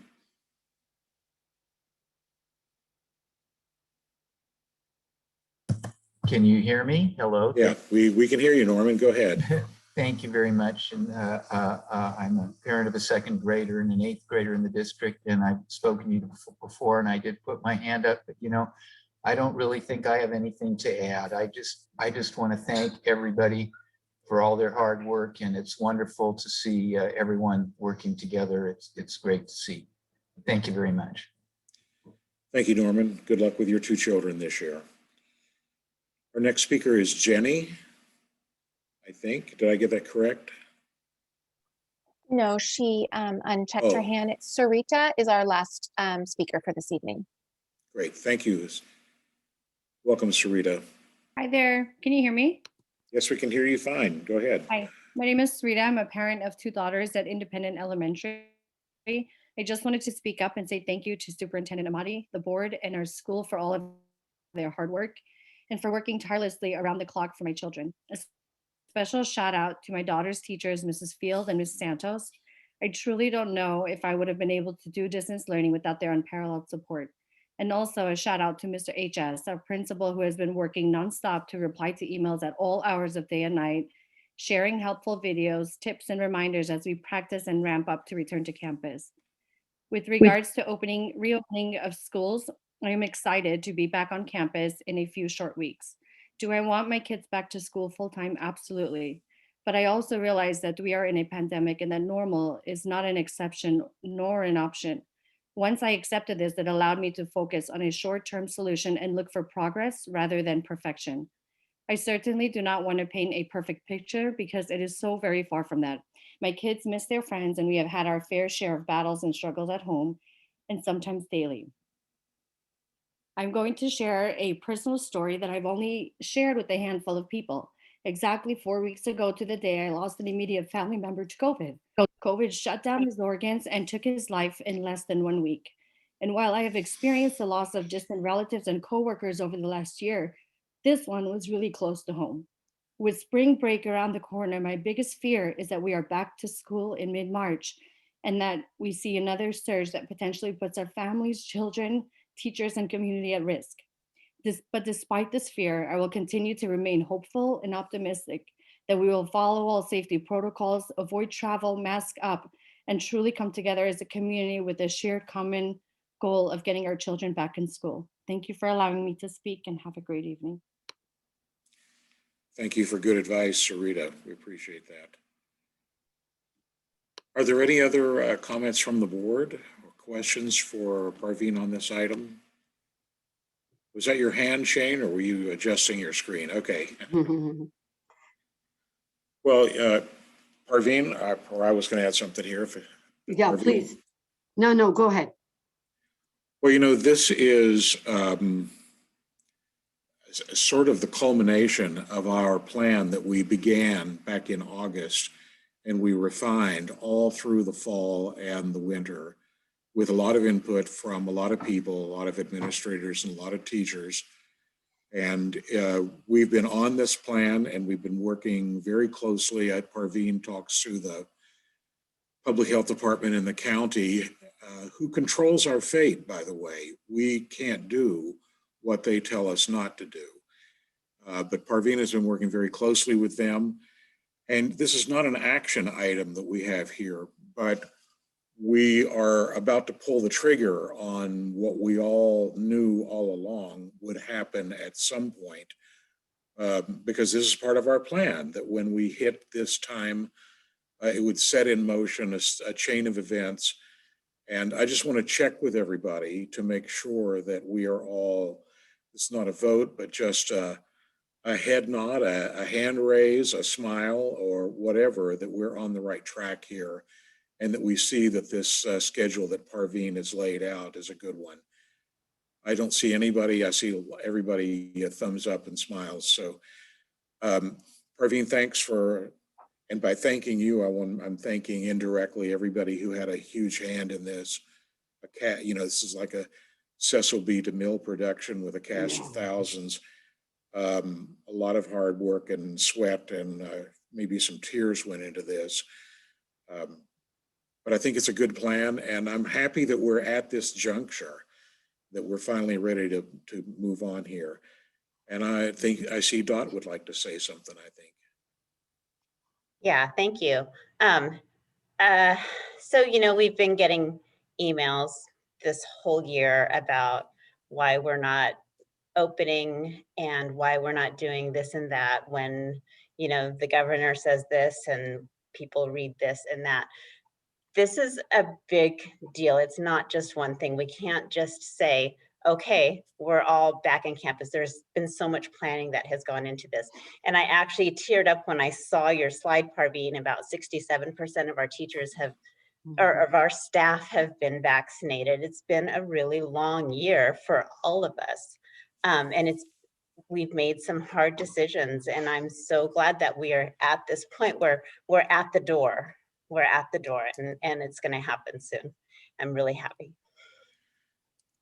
So it is interesting. I remember it was Friday the 13th last year that we closed schools, and now it's approximately March 17, 1 year and 4 days later that they're going to open, at least partially open. And this is actually a happy day. So I hope that the community gets some solace and some comfort from the fact that we sort of know we've known where we're going. We were just waiting for it to happen. We had to get past that huge number of cases and deaths that happened through the major holidays and into January and even into early February. Thank goodness we are beyond that, or we hope we are beyond that now and moving in the right direction, especially with vaccines showing up. Parveen, please. Yeah, but thank you so much for your comments, and I want to thank everyone for the public comments that we heard tonight. I think, you know, as I sit here and think about all the work, first of all, I really want to thank my entire team. Every single individual in this district has been working hard to make this happen. So I just want to say it's our work and not my work. I honestly have the best people to work with. But we also have to all acknowledge how difficult this been for everybody. And just, I think this is when we remember, you know, Maya Angelou always says, I actually shared this video with folks the other day at our principals meeting, where she talks about, you know, try to be a rainbow in somebody else's cloud. There's been a lot of clouds.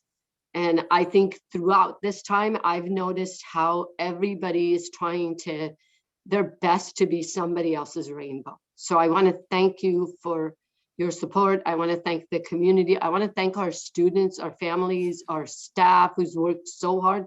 We have pivoted and done so many things differently. I want to say that as we move to kind of plan for the fall, there's a lot of work still ahead of us. We are, the reason that we are in hybrid is because we're not allowed not to be in hybrid, because we still have to have social distancing. But we're going to work with the county, we're going to work with what we have and make really good decisions that support our students, because we know they need to be in school and they need to get as much time as they can. In fact, I want to commend our secondary folks for working really hard to come up with probably more time than we thought we would have when we come back. So I want to share that appreciation. You know, as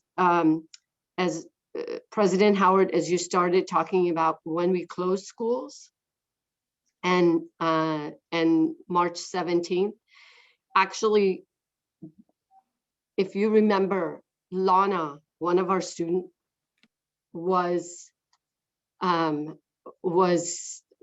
lost her on this day. And I know that we meant to stop at the beginning of the board meeting and just take a point of privilege. And I was going to say that, and I got so busy. But I have to tell you, every single day, I think about that.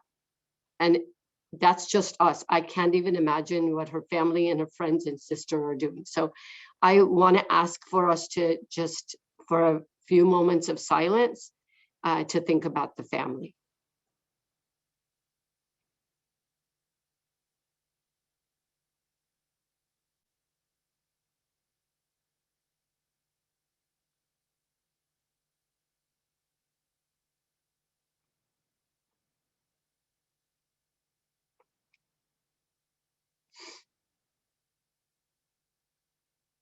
Thank you so much. And with that, we will go ahead and publish the schedule. We'll send a letter home with information and let us know if there are any questions. So thank you. And that's the end of our agenda on our item. Great, thank you very much. I'm actually very happy about this. I'm really looking forward to how this will play out. And everything. So we'll move on to another good event here, and hear from our Citizens Bond Oversight Committee. We look forward to their annual report. And Ms. Chan will introduce. Thank you. We're very excited, and that this report, this is actually the fourth annual report for the Measure G bond. So we have with us tonight the chair of our Citizens Bond Oversight Committee, Stanley Stadelman. He is going to review the report with us. And then I know that we have a few members, the CVUSD members that are also available. And I know that if you have any specific questions or if you want also to hear from them, they are on the line. And I know that I've seen like quite a few people on the line too. So I'll ask Mr. Stadelman to go ahead and start, and then ask us any questions if you have any. Great, thank you. Good evening. My name is Stan Stadelman, and I am, as Susie said, the chairman of the Measure G Oversight Committee. It's my pleasure to present the annual report of the committee. The past 12 months have been a challenge to everyone. The district facilities team has managed to overcome these challenges and accomplish numerous construction goals. HVAC modernizations were completed at 5 schools. Electrical service upgrades were completed at 3. A new shade structure and amphitheater were installed at Van Noy Elementary School. New furniture was installed in 10 schools. Technology infrastructure was added at 8 schools. Solar arrays were installed in 3. Exterior painting and interior upgrades were completed at many school campuses, and a new health and wellness center was completed at the high school. We are pleased to also note that there appears to have been no material changes in cost or scope over the past 12 months. Included in this report are 2 charts. The first summarizing the school site budget expenditures in 2020, cumulative expenditures as of December 31st, and percentage of projects completed again as of December 31st. The second chart, the second chart gives a breakdown of expenses by category: construction, interim housing, design, architect, construction management fees, technology, playgrounds, Prop 39, HVAC and lighting, testing and inspection, furniture, and proverbial other. Finally, we've included some photos of a sample of the projects and work completed. We were not able to do our annual site tour due to the pandemic. However, each of our meetings included a photo montage of the work being accomplished. The CVUSD would like to thank the board, Superintendent Amani, and the Castro Valley Unified School District staff for their heroic efforts in 2020. Not only has the district accomplished a significant amount of work over the past year, but it has also laid the groundwork to move forward into 2021. Thank you. Are there any? Thank you very much for your report. We were able to look at that with our advanced packet, and it's a very well done report and very nice summary of your work for the year. Are there any questions or comments for the DOT? I want to say thank you very much to the CVUSD for their time and dedication to our school district and the oversight of this project. Thank you. Thank you. Lavender? I also wanted to thank the CVUSD. It's great to have an independent board to review to ensure that we're being fiscally responsible, and we appreciate your service to this community. Thank you. Michael? I too wanted to thank the Oversight Committee. Many of you are familiar names and people who really go the extra mile for our district. I knew this before I became a trustee, and I know it even more so now. We have a scrappy district. We resources, we leverage them, we make sure we do what we said we were going to do, and thank you for being a part of making that happen. Thank you. And, Dolly? Yes, I would just like to thank all the people at the CVUSD for all of the great oversight and time that they've spent on these. You know, the Wellness Center and so many of the projects are really wonderful projects, and for them to spend their time for the district is really wonderful. Thank you. Arvine? I also want to thank everybody on CVUSD, and you know, attending their meetings, I can tell you they ask amazing questions. They ask really good, thoughtful questions, and are very involved. I'm just hoping that when things get a little bit better, that we do one of those tours that we did before.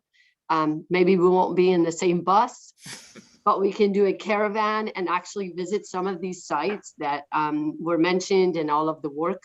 But thank you so much for all of your work on CVUSD. I know this is a volunteer position, and you spend a lot of time and really care and passion about this. So thank you so much. You're welcome.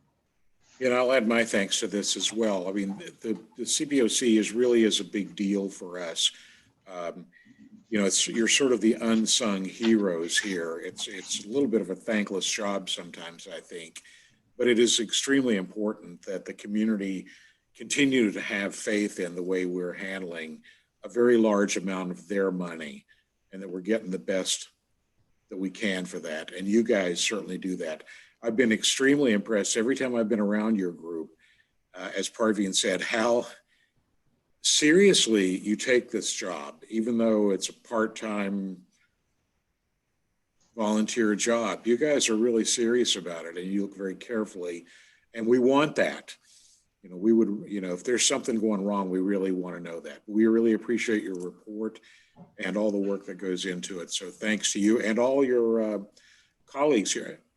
Are there any of them who might want to say anything, do you think? I don't know how to reach them. If they would raise their hand, we'd be able to see them. I think I saw Tina Sachs. Welcome to our meeting, Tina. Hello. Can you hear me now? Can hear you fine. Can't see you, but we can hear you. I'll try again. There you are. Hi, everyone. We get a lot of kudos here at the CVOC, but quite frankly, and I say this at every CVOC meeting, our leadership team for Castro Valley Unified is exemplar and couldn't be better. And it is because of that we are able to, share the accomplishments of the district with Sharon and her team, and then under the leadership of Parveen. So thank you for, allowing us to be a voice for the district at this level. We're very appreciative. And at the same time, the kudos goes right back to the leadership team. So thank you. Suresh. Hey, I just wanted to say one thing and just wanted to congratulate the team on their fiscal prudence. This is a big deal. Dublin had a 290 million bond offering last year, and they're 184 million over budget. And they just had a 9-hour board meeting this week, and they're going to have a big forensic audit. So these things are kind of real, and they can go bad pretty quickly. And in our district's case, that has not happened. Able to kind of get things done, and also creatively find a way to raise more money. So kudos to, again, really Susie, Sharon, and the entire leadership team. Thank you, Suresh. Todd. I'd like to spending the money schools approved has been great, and it really hasn't been anything difficult. So no thanks are really a need. It's been fun working with the team. They've done an awesome job. The audits have proved that, and I hope everybody really enjoys their schools when they get back in there very soon. Thank you all. Thanks for your report. Thanks for your work. Glad that you're all able to get on here. What a team you've got there in that group. It's really some terrific people there. So thank you very much again for your report. We appreciate all your work. We'd like to take maybe a 5-minute break now. We have been at this, I know our guests may wonder about this, but we've been in our board meeting now since 4 o'clock, and it can wear on the board a bit. So let's take a 5-minute break. It's 6:54, so let's be back at 7 o'clock. Great, thank you.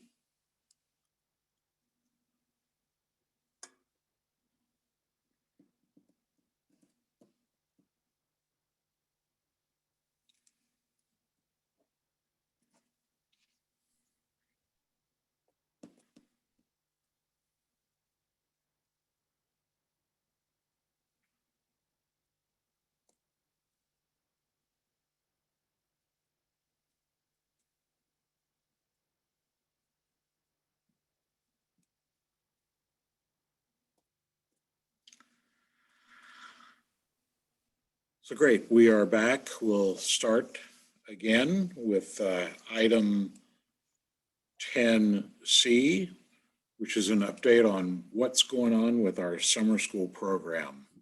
So looking forward to this. Yep, Dr. Ryman is going to start us off. Great, thank you very much, Ms. Amadi, and I'd like to thank the board for allowing us to give this presentation. As we know, there has been impact on academic progress resulting from virtual instruction. We've seen that nationally, statewide, regionally, and also through our own monitoring, we've seen impact within our own school district. Despite the very best efforts of our teachers working with our classified staff and our site administrators, not just monitoring student progress, but implementing numerous initiatives and supports for students, including learning hubs, after-school tutoring, small group academic, social, emotional, and academic groups. Still, we know that there are some students whose academic progress is still going to be impacted, and that this group will be larger than what we've seen in most years. And so we have a group who's going to be presenting today an expansion of and a broadening of our supports through summer school. I'd like to introduce a few folks who will be presenting. Nia Rashichi, who is our Director of Elementary Education, Jennifer Tamita, who is our principal, both at Palomares as well as at our Alma State Preschool, Susie Williams, who is our Director of Special Education, and Vivian Parator, who is our Director of Elementary Education. Also, I want to acknowledge in attendance our principals of summer school for secondary. We have Don Smith, who's currently an assistant principal on assignment at Castro Valley High School, Liz McCarthy, who is currently working in our special education department and will be our extended school year principal this summer. We're excited. Delnez Hussaini, Jennifer Tamita, Sarah Winding, Lisa McLean, Elizabeth Contreras, and Afi Skloot, all of whom will be our elementary summer school principals. And we're very excited to have them. And so with that, starting off with elementary, we have Ms. Nia Rashichi. Thank you, Dr. Ryman. Good evening, board members, community members, and cabinet members. If we could go to the next slide. We are extremely excited to be able to share our summer planning for Summer School 2021. At the elementary level, we have this awesome opportunity to continue to serve our students into the summer in a more robust manner, and you're going to hear about that. And that is exactly what we're aiming to do. And as this slide says, we're going to crush the learning loss one day at a time in the 19 days of instruction that we have. Next slide. So our overall program is really composed of a couple of different parts. We've got English language development, English language arts, English language development, math, and then incorporating some AVID strategies. And I'm gonna hand it in just a couple of slides to my colleague, Dr. Tamita, to talk more programmatically. If we can go to the next slide. But our overall goals are what you see before you. I won't read them to you, but in a nutshell, we do want to mitigate the overall learning gaps, but we also want to capitalize on expanding and going deeper into the big amounts of learning that have happened over the last years, because our educators have been working extremely hard. Our teachers in the classroom have been striving daily to meet the needs of our kids. And so there has been a lot of learning going on, and we do want to capitalize and expand on that learning during summer school. We are strategically focusing on grades 1 through 4 purposely, because that's what our data, our local data tells us that we should be doing. And then last but not least, we have structured the elementary program so that we have 2 leaders at each of our 3 sites. So we have paired a newer principal with a seasoned veteran. And we think that model will help to continue to build internally our site leadership capacity. Next slide. So in a nutshell, logistically, this is what it looks like at the elementary level. We'll have 19 days of instruction. There'll be 3.5 hours of instruction with our students. And we have 3 sites. That's a huge improvement from in past where we've only had 1 site. So we'll have 3 sites at Castro Valley, Elementary, Independent, and Stanton. And we have these amazing leaders that are going to be co-leading together. So you have Elizabeth with Afi. So you have a newer leader with a seasoned person. Same thing with Sarah Winding, with Lisa as the seasoned person, and then Delnaz as a newer leader. and then Jennifer Tamita, who, as we know, is a seasoned principal in our district. And so that's logistically kind of how it will look. And we're really excited about the expansion. We know that more of our students need to be served. And so we'll be serving three times more students in summer school than we have in the past couple of years. So without further ado, I'm going to hand it off to my colleague, Dr. Jennifer Tamita, and she's going to talk to you a little bit about the programming actually that's happening during summer school. Jennifer? Hi, everybody. Pleasure to be here. I'm glad that Ms. Rashichi used the word seasoned and not old. So if we can go to the next slide, please. So our summer school program is going to be focusing on the following, specifically English language arts, which will have a focus on guided reading, independent reading, shared reading, modeled, and of course, writing. We will be focusing on essentials at each of the different grade levels to really narrow in on the skills that we know that we need to shore up for our students during summer. We will also be incorporating some AVID organizational skills to help prepare for college readiness. So for example, some of those organizational skills might be time management, gathering your supplies, how do you set up your study space, backpacks, and the use of graphic organizers. There will also be an English language development component for our English learners. Next slide, please. And so this is a schedule of how the day is going to look. You can see that we have broken it up into ELA and math and AVID with a couple of brain breaks in between. There are 2 dismissal times purposely. The first dismissal is at 11 and the second one is at 11:30, because between 11 and 11:30 is going to be our designated ELD time, and additional Tier 3 intervention support for students that might need a little bit extra, a little bit more. A little bit more information on the previous slide. You had seen the dates of June 7th to July 8th.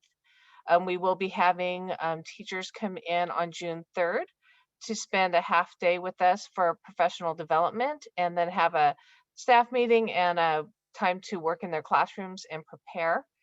There will be no school June 4th or July 5th. And we're hoping to keep our class sizes a little bit smaller so that we can provide really targeted small group instruction for our students during the summer program. And I just have to say that I'm really excited about what lies ahead during summer school, and excited for the fabulous summer school team that I have the privilege of working with this summer. It definitely is a team effort. So next slide, and I believe we're going to turn this over now to Susie Williams. Thank you. Thank you so much, Jennifer. It's so glad to hear of everything that's happening for our summer school. So before I talk to you a little bit about extended school year, I just wanted to add that during our summer school programs this year, we are going to have our resource specialist teachers. There'll be 1 teacher at each school site. So at the 3 elementary sites and at our secondary site. And so along with everything that's being planned that you just heard about, I just want you to know that for our students who are in resource and may also be those students who are targeted in the grades 1 through 4 coming in for summer school, we will have resource support available for them on the campus so that they can continue working on this.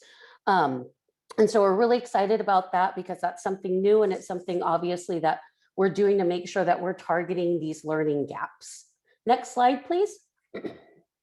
So extended school year is something that we have every year. It's a specific service for our students with disabilities. We have it yearly. It usually happens for approximately 19 to 20 days. So we'll be matching the same schedule that you just heard about from Jennifer, meeting on the same dates and times, Monday through Thursday, with our students who are in special education. Not all of the students in special education require an extended school year. It has a really specific definition, and that has to do with what they call regression and recoupment. But kind of an easier way to understand that is we monitor students with disabilities throughout the school year, looking to see when there's natural breaks in a school year. And I know this year there's been no natural anything about it, but we typically look at when there's natural sort of breaks in instruction of more than 5 days. So your spring break time, Thanksgiving time, winter break time. And we kind of both formally and informally assess students to see how they're doing. Are they losing skills over that time? And if so, is there a extended amount of time that it takes them to make that up? It's a service that's most common for our students that are in our special day programs, but obviously, as with any service available for all of our students. Next slide, please. So the purpose of extended school year is we want to continue to provide instruction and support, and in some instances, direct services such as speech and occupational therapy for our students. And again, it's sort of just an extension of the regular school year so that we can continue to focus on individual student goals. Obviously, in the areas you see on the screen there, math, English language arts, speech, functional skills, and many other areas where students have targeted goals. And again, this is to address any type of regression that a student may have occurred. And this decision is made by each individual IEP team to determine the students who will be participating in this program. Next slide, please. And so I wanted to also add, because we are focusing on our students having been out of school for an extended period of time, outside of the extended school year, we are planning a number of other supports throughout the summer months that we wouldn't typically have during the summer, but because we know they're very much needed during this time, we are going to be offering speech and language pathology services kind of through a clinic model where students will be able to make appointments, drop in if they have that as a service in their IEP, also be offering some times with occupational therapy, some targeted behavioral support groups that will be going on that some students will be invited to. And then I think really importantly is transition support. This is going to be specifically targeted at our students that are moving from preschool to elementary, from elementary to middle school to high school, or even for our students who are leaving our high school and going to our adult program, is we're going to try to plan some transition days for them to visit the campuses, get familiar, meet teachers, and those types of things. So basically, that's what we're going to be doing. We'll be having support during the traditional summer school. We'll be doing our ESY, and we'll also be planning some other supports throughout the summer so that we're making sure that we're providing support necessary for our students in special education. And I think I will now be turning this over to Vivian to talk about our secondary summer school. Thank you. Thank you so much, Susie.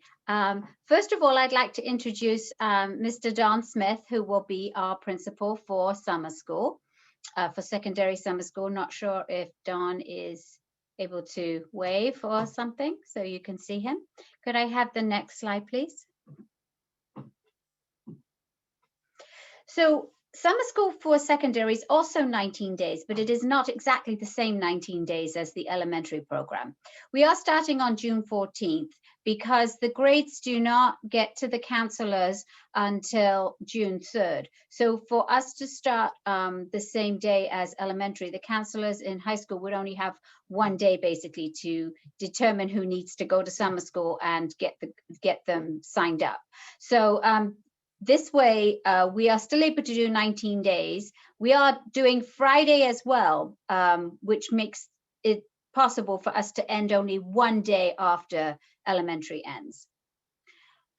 So I'm not going to read this to you. These are typical things that happen in summer school. These are the ways that we have supported students every year.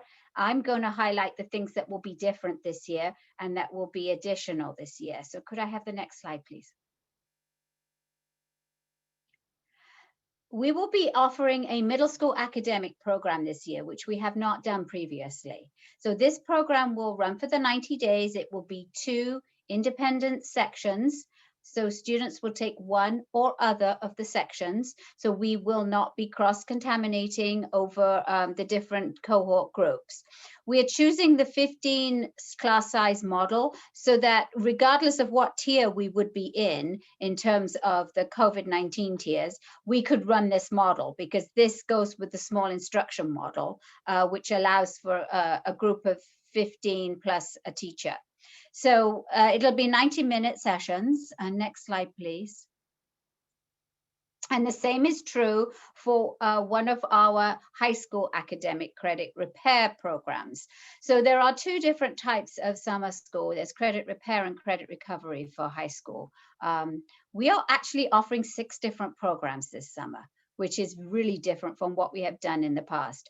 This will be the same type of model as the one I described for middle school just now, and we are only offering certain subjects. This will be all in-class instruction. There is no component that is virtual that goes with this part of summer school. So this particular summer school section, these are for students who really have trouble with the virtual learning and really need in-person instruction. And as you can see, we're offering 2 lab sciences because they're clearly really difficult to do virtually. Could I have the next slide, please? We're also offering an in-person summer program for our English language learners. This is for both middle and high school. We feel very strongly that our English language learners are some of the students who have suffered the most because of the pandemic.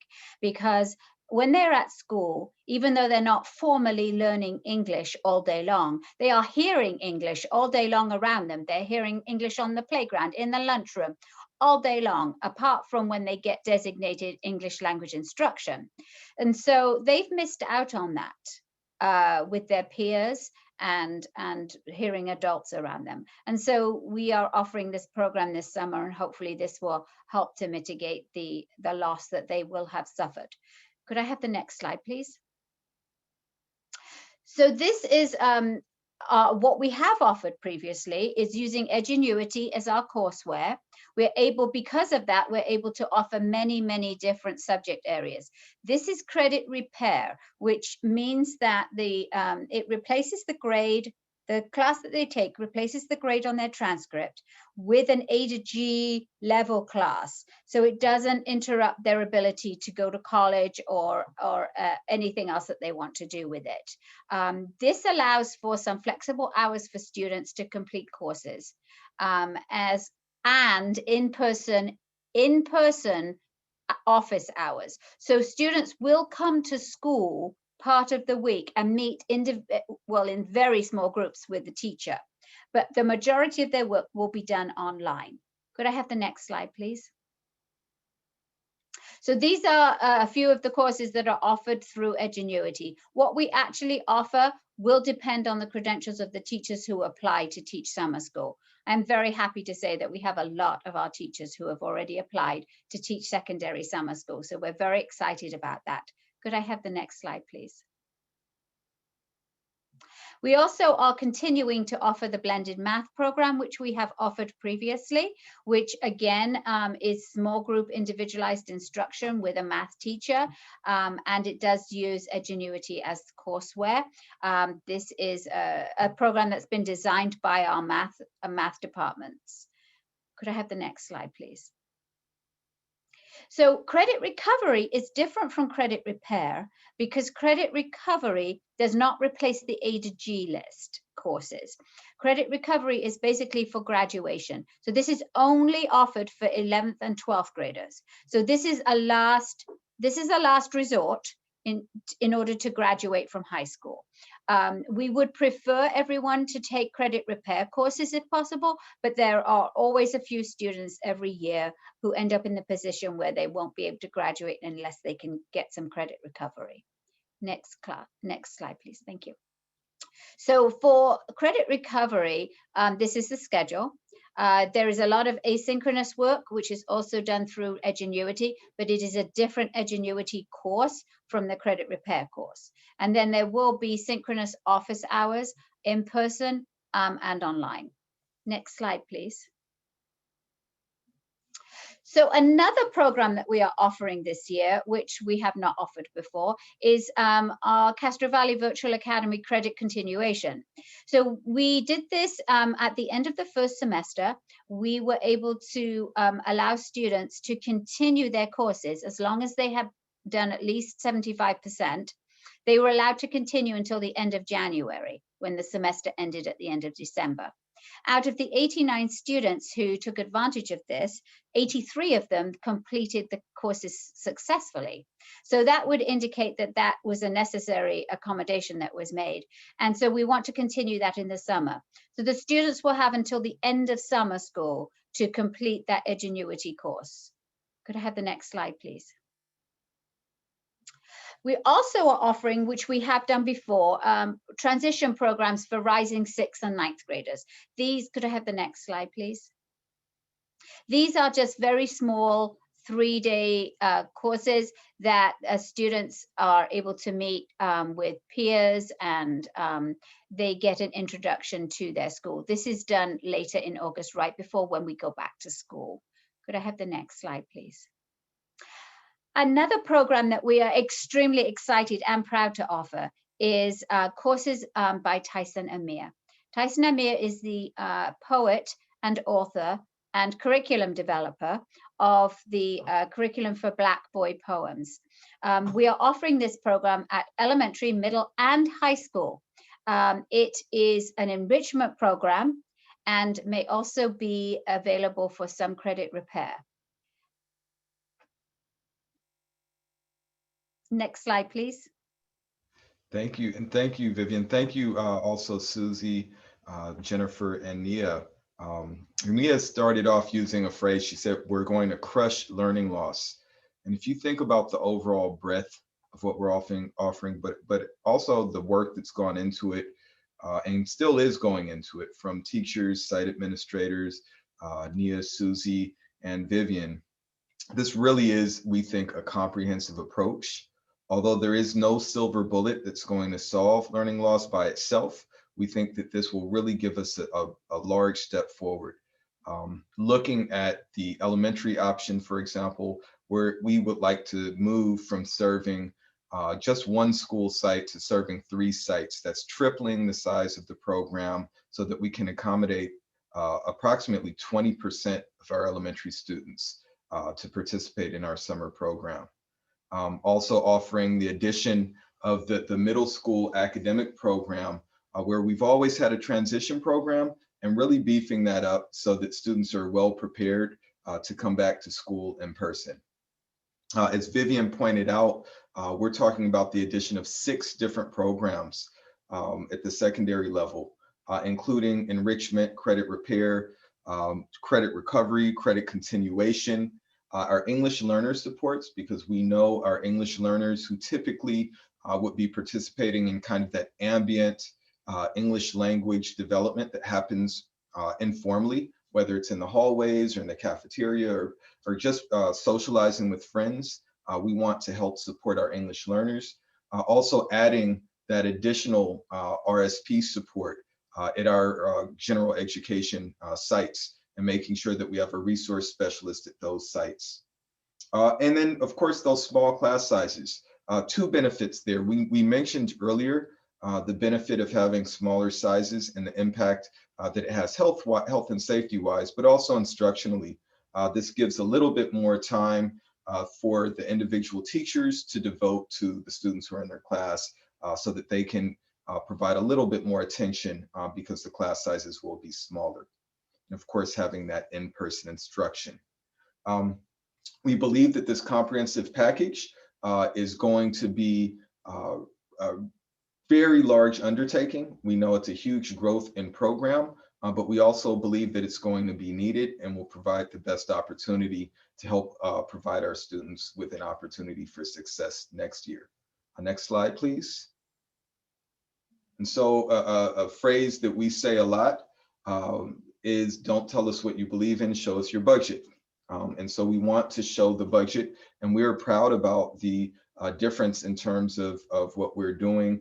We really do try to cut costs where we can. However, when we look at the size of this expansion, We think that we've been able to provide quite a lot of service, but there will be some costs. We do want to note that there is specific funding that's been allocated through the CARES Act, specifically to address learning loss. All of the funding that will come for the summer school program for this year, all of the funding will be absorbed through that funding that is designated for learning loss. So there will not be a direct impact on the general fund or supplemental funds due to this year's summer school, nor the increases. But specifically, if you look at this chart, you'll see the changes in the preschool, elementary, middle, high school, and overall costs, comparing the 2019 expenses on that second to the left column, which is the last year that we did a full in-person summer school, to what we're projecting for this summer, along with the difference on the far right column. Slide, please. And with that, we'd like to just close with giving a thank you to everyone that's been working so far to help build up our students through this time and help minimize the number of students that need support this summer, but also to make sure we're building up something. There's a new phrase that Blaine Torpy shared with us at a recent meeting. He talked about COVID capital and thinking about learning loss, but also thinking about the different skills, the different new learning that some students may have that we can help build on. And keeping in mind, we don't want a deficit model. We want to constantly be building students up and making sure that they're being built towards being successful, happy, healthy, and whole students. So thank you again for your time. Yeah, thank you. I'm sure that our board will have a number of questions and comments, and I can see a bunch of hands popping up already, but we have one person who is calling in and would like to speak, and I'd like to bring her in first, and then, so if I could impose on Amy. We have Netta back for a comment. Netta? Oh, yes. Hi, hello. Yes. Welcome back. Thank you so much. Thank you for this presentation on the summer school. It answered a lot of my questions. I have a very specific concern for my fifth grader who has, of course, had some problems and has been really benefiting from the RTI program at her school. I'm wondering if there's going to be further like AVID learning. I feel like they really missed out on a lot of the organizational stuff that is taught in fifth grade to move forward into secondary school. So I just wanted to bring up that concern as a parent that if there's any kind of extra training or something that for or AVID type of training for the kids, like a supplemental class or something that is ever offered, I think it would be received very well by a lot of parents of incoming middle school kids. Thank you so much.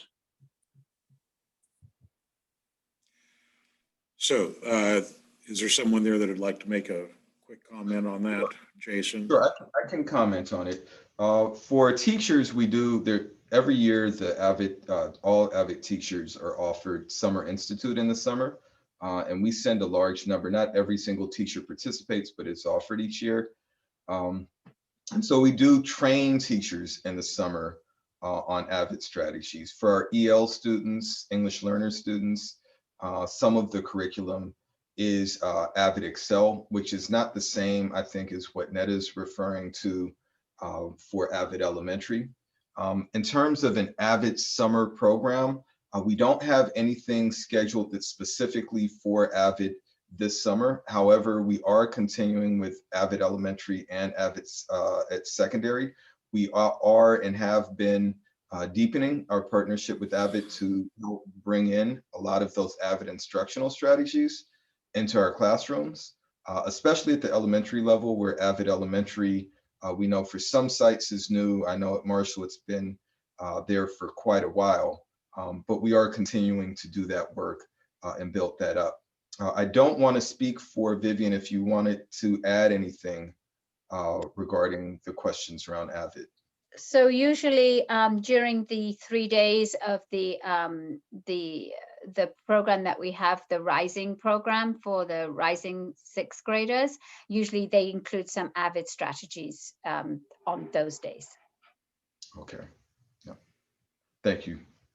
Thank you, Jason. And we have one more that I'll allow to speak here. One more request. Coach Pablo. Hello. Hello, Coach. Welcome to Oh, the yeah. meeting. Can you hear me? Yes, we can. Go ahead. Okay, perfect. Thank you so much. Thank you. So I'm Pablo Estebanez. I have 3 kids in the district.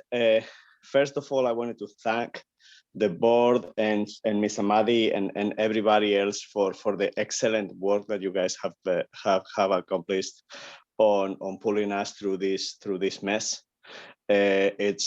We know it's not an easy feat, and it's been amazing. Thank you so much for all your patience and for your hard work.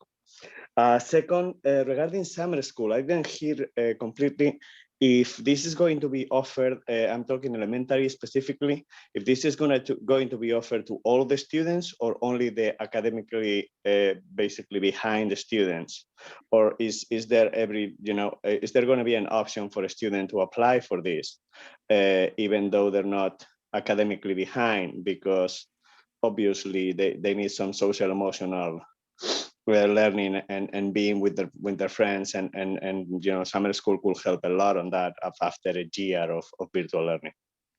Thank you. Sure, that's a good question. There are 3 really distinct programs in the elementary, ESY, and secondary programs. Overwhelmingly for our high school students, it's specifically in response to an academic need, in response to getting a low mark in a course.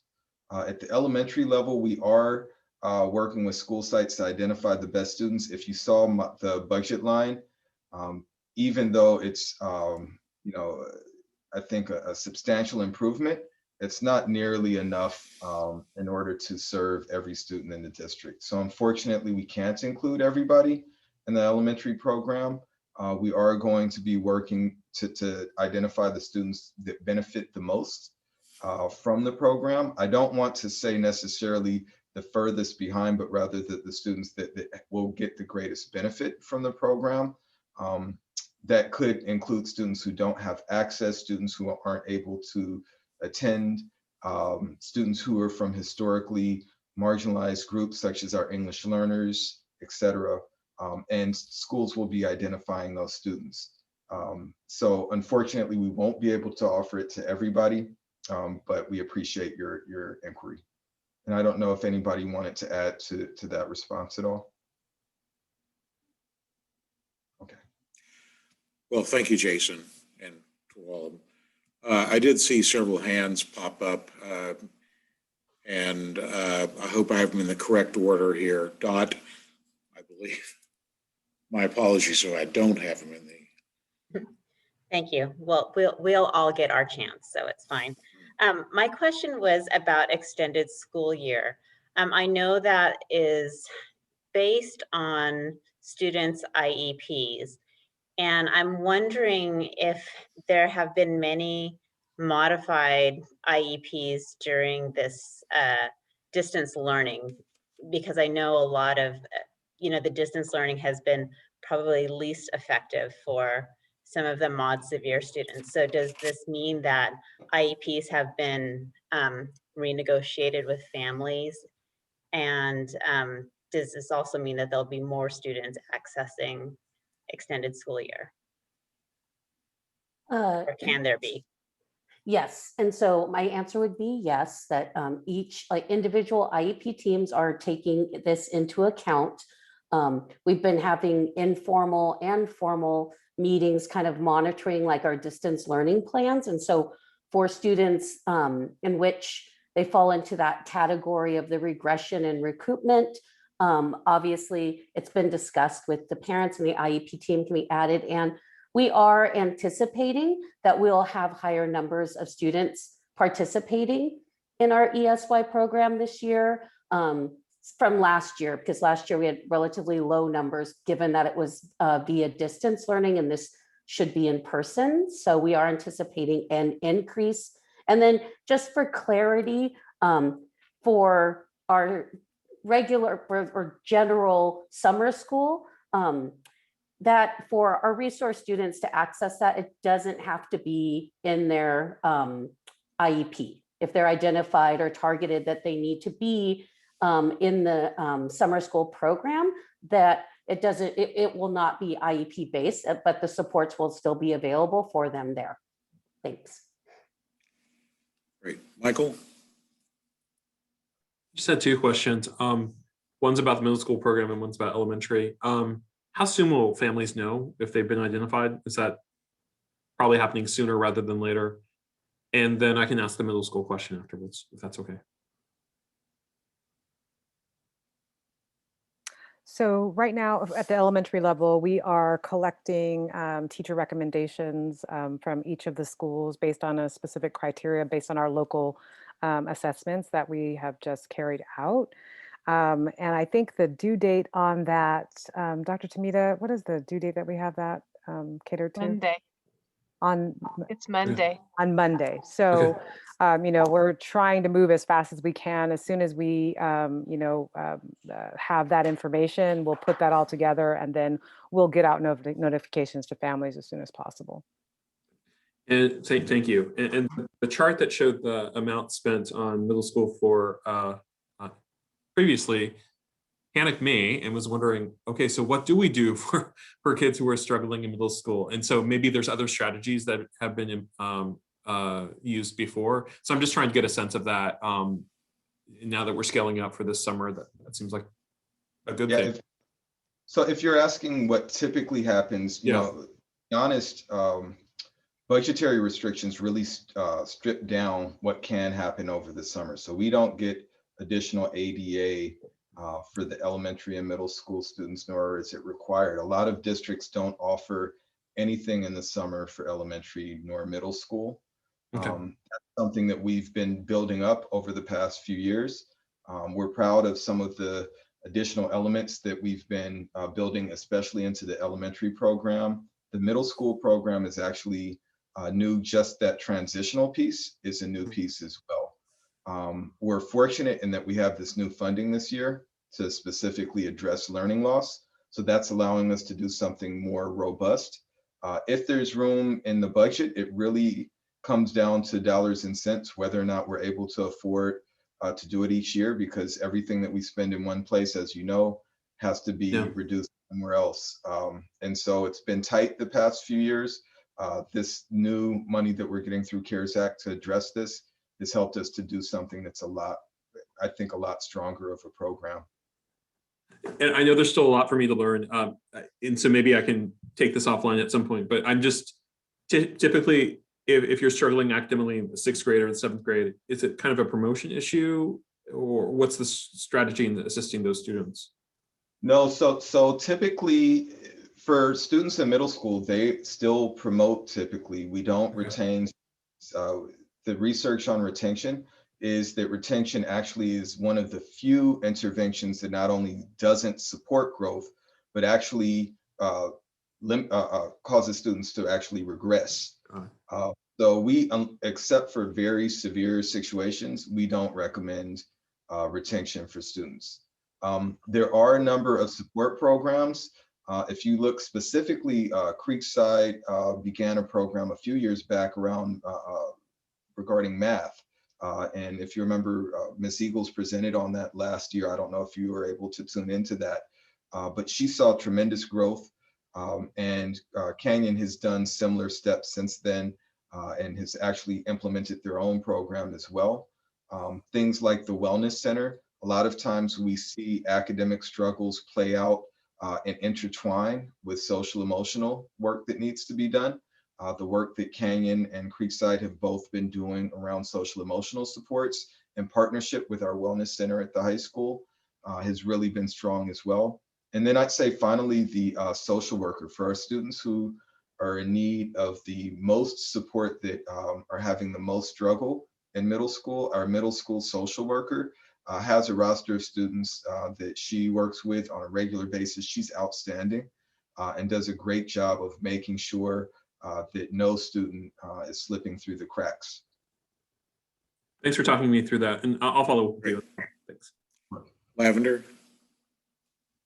So I know not everybody was here for that, but a few years back, we had a board workshop where Mia sat us down through all the data and talked about, what are we seeing? And one thing that stuck with me was the transition for our 6th graders and our 9th graders, and the data that was shown about when they get to that new school, the rates of D's and F's, the rates of non-success. And I just want to, this is a long time coming. This is something that you've been planning for years. Not only, we talked earlier about Stanton and how, that's an example of multi-tiered systems of support. This is also a very good example of multi-tiered systems of support, being able to use data to inform decisions, put money where it matters. So I want to first thank you for looking at the data and making informed decisions based on that data to help those most in need. And, unfortunately, we're in the middle of the pandemic and it's been hurting everyone. And it's also great that we were working towards this already. So it has definitely had us have to accelerate doing some things to help support learning loss. But there's been a lot of work from staff, from teachers across the board working towards this goal. So I wanted to send my thanks and appreciation for paying attention to that data and helping those most in need. So your work is showing, and I'm looking forward to seeing what goes on and how the kids react and the data following in the fall. Parveen has been there impatiently waiting. So Parveen, you're muted. Yes, I cannot wait till we're, so I just, what an amazing team. This is what happens. But what I want to say is, I think sometimes people ask us, like, how are you looking at what's happened and what are you looking forward to? We really constantly, and I think an example is when Trustee Whitaker just shared, we're constantly in a cycle of reflection, always, always, always. And one of the things that we have really focused on is data analysis and really using a protocol that actually, I think about 3 years ago, Nia really trained everybody on, and it's just kind of the way we do things. So that data protocol is really important, and and one of the things that they're really focusing on in summer school is pre and post data so that we can see what happens. But I want to say, this is what reimagining education looks like. So when we talk about the pandemic and all the negative things that have happened, there are silver linings that we need to really think about, and things that people have learned and are doing different things differently. So the programs that you saw many of that are new is because of a lot of reflection and kind of thinking out of the box. Like, why can't we do it this way? Why do we always need you to do it this other way? I also, just the last thing I want to say is, hearing other school districts, not every school district is actually having in-person summer school, just so we kind of know that. But our focus was always like, what are we going to do the best model? And to answer a question about what's the only thing that's required for summer school is high school recovery, course recovery. The rest is actually an option. And I can tell you that elementary summer school is not often in many school districts even considered, or middle school. It's usually just high school for credit recovery. So I'm really proud of our district and our board for actually making this a really important piece and allowing us to do this. Well, I have a question. I heard several numbers here tonight, maybe three times the number of elementary students in school this summer, small class sizes, some of the classes at 15 each. But what I was really wondering was, how many students are we going to serve this summer? What does it really look like? We got an aggregate number for the cost of just under 700,000, but what does the 700,000 buy us? And I don't, to be clear, I don't anticipate triple the number of students. If you think that through with a smaller class size and triple the number of rooms, you don't quite get to triple the number of students. We are shifting from 16 teachers at elementary to 48. So assuming classes are maxed out, what is that? 160, 240 students roughly in elementary. At the high school level, it's difficult to say each time because it does depend on the grades, as Ms. Parator was sharing earlier. But we are anticipating some growth, but it depends on the grades that happen at the end of the year. From middle school, I defer to Ms. Parator. Do you know the numbers at the middle school level approximately? Yes, we're looking at about 90 students, 90, which is not very many. I understand that, but we need to stay in cohorts of 15. And so we can only serve a certain number when we're staying in those cohorts of 15. And that is 90 more than we were able to serve previously. So. Well, thanks for your answer. Are there any other questions from the group? Before Jason? Criticizes my math, 720 is 15 times 48, not my first number. I was an English teacher in my own defense. I believed you, no matter what you said, Jason. I have faith in you.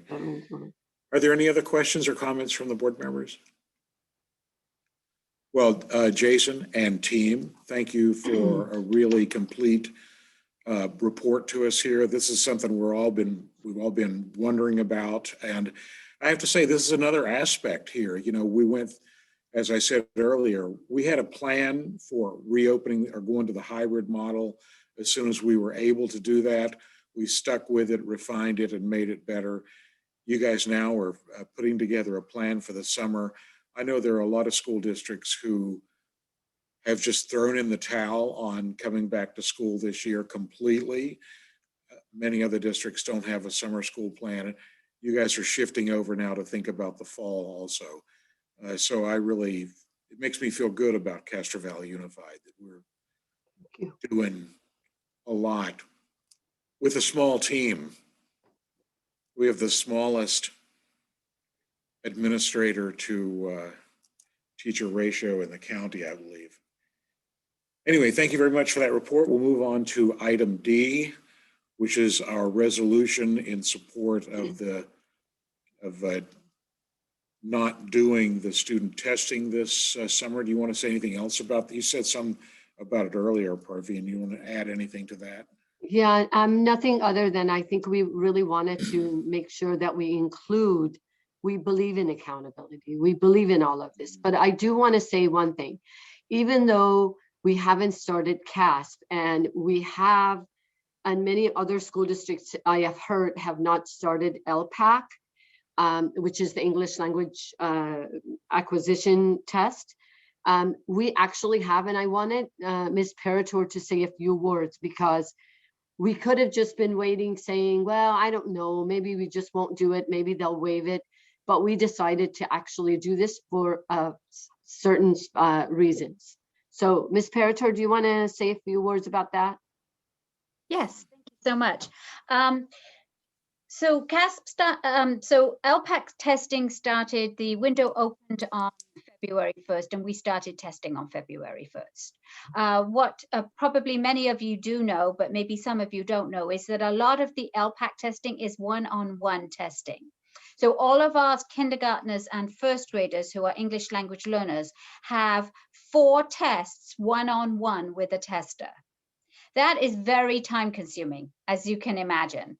And so we decided that we would just start right away with our testing. And we are doing it in person for the kindergartners and first graders, because to try to do it virtually it's really hard. I can't it's really hard for me to explain how difficult it is, but I don't know how much detail you want me to go into, but the server is so you have to go on to a Zoom call. You cannot give out the testing number any other way. They will not allow us to do it by email because it's not considered to be secure. You have to give the kids the number. They get off that call, go onto the secure server, put that number in, put their own number in. So as you can imagine, for kindergartners, that's just not happening. Or first graders. And 3 of the 4 tests are one-on-one for second graders too. So we started with our youngest kids because we were pretty successful in the summer with our initial testing. We were one of the few districts who completed our initial testing before school started. We have the parents bring them, they come one-on-one. We have a screen, they each have a computer. It's very safe. Everybody wears a mask. Parents are willing to do that. And so we also have started our remote testing. So the remote testing is just what I explained to you. It's very, very tricky. And we started on the first day of testing with our middle school group. It did not go well. And the reason it did not go well was because they didn't put the training up for that testing until 3 days later. So we were going on training that we thought was right, but then the training appeared on the website 3 days after the testing started. So we then went back and, redid everything. The problem was that our English language learners don't speak English as their first language, obviously, or they wouldn't be taking the test. So to give them all of these directions verbally, it's really, really tricky. I mean, it's almost impossible. But, that was an experience that we have learned from. So when we do come to do CASC, which we will probably be doing remotely, it's the same system. So we saw this as a learning opportunity. A little bit frustrating maybe for the testers and the students a little bit, but actually everybody was really good about it. And we are now trying to do it in smaller groups, school by school. We're going school by school, one school at a time. We have a group of 6 testers who have been trained, and we are scheduling them school by school. We've completed, we haven't completed any school, but we have completed the kindergartners through second graders in several schools. Thank you. I wanted you to hear that, because this is like one test that even if they waived, we would not be very happy about, because in order for students to be redesignated, you have to use certain criteria, and one is the CASP. So if CASP isn't there, we need something to redesignate students to fluent English proficient. Hopefully when they have achieved that. So this is the resolution in support of some sort of a waiver, anything we could do to kind of ease the impact of a summative assessment while we're in the pandemic. This is an action item. I'll move to adopt resolution 60. We just received a public comment on this agenda item. Oh, sorry, I didn't see that. Bring Antoinette.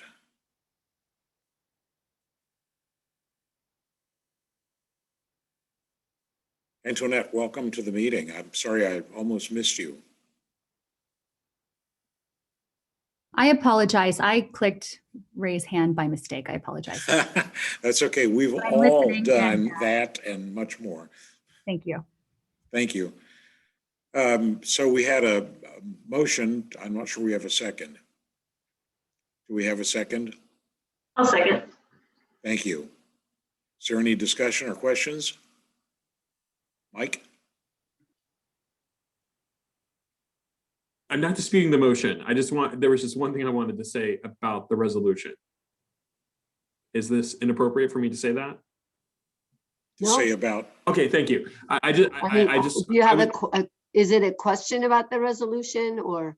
I appreciated that there are accountability measures built in here, despite the fact that we're not doing testing. So we would hope that the state would the federal government would waive the testing. So I just Yeah. found that reassuring. So thank you. Yeah. Yeah. Well, clearly we're not against accountability. This is just a weird year that we don't want to penalize the students because of something that none of us can help. Yeah. Okay, we have it's moved and seconded. Is there any further discussion on this item? Hearing none, I'll ask for votes here. Shane? Yes. Lavender? Yes. Mike? Yes. Ollie? Yes. Dot? Yes. And mine makes it 5-0. The motion passes. We've adopted the resolution. Thank you very much. Move on to item E, which is another resolution. This one about inclusive redistricting for Alameda County. Yeah, and we actually, this came up at our Community Alliance, but it's a huge focus of the League of Women Voters and many other organizations to really look at redistricting for the supervisor's position for the election of, or you know, where each person covers. And the resolution is here. We put it on, not in consent. Usually some of these we put in consent, because I believe we have one of our trustees who wanted to recuse himself. So if you want before you recuse yourself, Michael, do you want to say anything about the resolution? Yeah. Yeah. Sorry, I'm a part of the planning committee that developed this resolution. So I just out of abundance of caution, I just don't think it's appropriate for me to be a part of the conversation. Thank you. Thanks. So it's an action item? I'll move approval to adopt Resolution 61, 2021 for an inclusive redistricting process in Alameda County. Thank you. Is there a second? Thank you, Dolly. Moved and seconded. Is there any further discussion? Hearing none, we'll start voting. Shane, your vote, please. Yes. Lavender? Yes. Michael will have a recusal. Dolly? Abstain. Right. Yes. Dot? Yes. And my yes makes it 4, 0, and 1. So the motion passes. We adopt the resolution. We'll move on to the personnel report, the amended personnel report. I'll move approval of the personnel report as amended.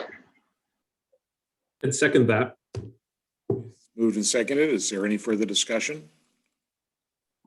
Hearing none, we'll take a vote here. Lavender? Yes. Mike? Yes. Dolly?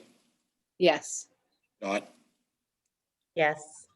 And my yes makes it 5-0. Shane, you're not on that one, but thank you. That motion, or that the personnel report is approved. Move on to letter G. Yes. A new thing for us. Yeah, exciting. So this is effective and seamless board meeting and board policy management. And I am going to just turn it over to our awesome Amy Cayer, who's going to take us through this. But really, our goal has always been to improve our process, our procedures, our policies. And there are some issues that we've had with some of our posting and just the way management of all of that, that we have found a better way, and we wanted to bring it to you for your consideration. So Ms. Cayer? Now I feel nervous, like I'm on the spot. So let me go ahead and get started. So a little about our current board packet process and our board policy management and its challenges. So currently when we do board packets, we do it via Google Docs, and I combine everything into a PDF, which is searchable, but as you are well aware, we have had PDF packets that could be well over 1,000 pages. Makes it very hard to find certain agenda items, especially for our community and our public. So that's one piece of what we do now. Another thing is currently California School Boards Association manages our policy management. So we not only get updated board policies from them, but they also house all of our policies, excuse me, for us. Unfortunately, there's been some hiccups.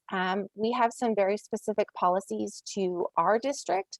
And unfortunately, the numbers don't line up exactly with CSBA.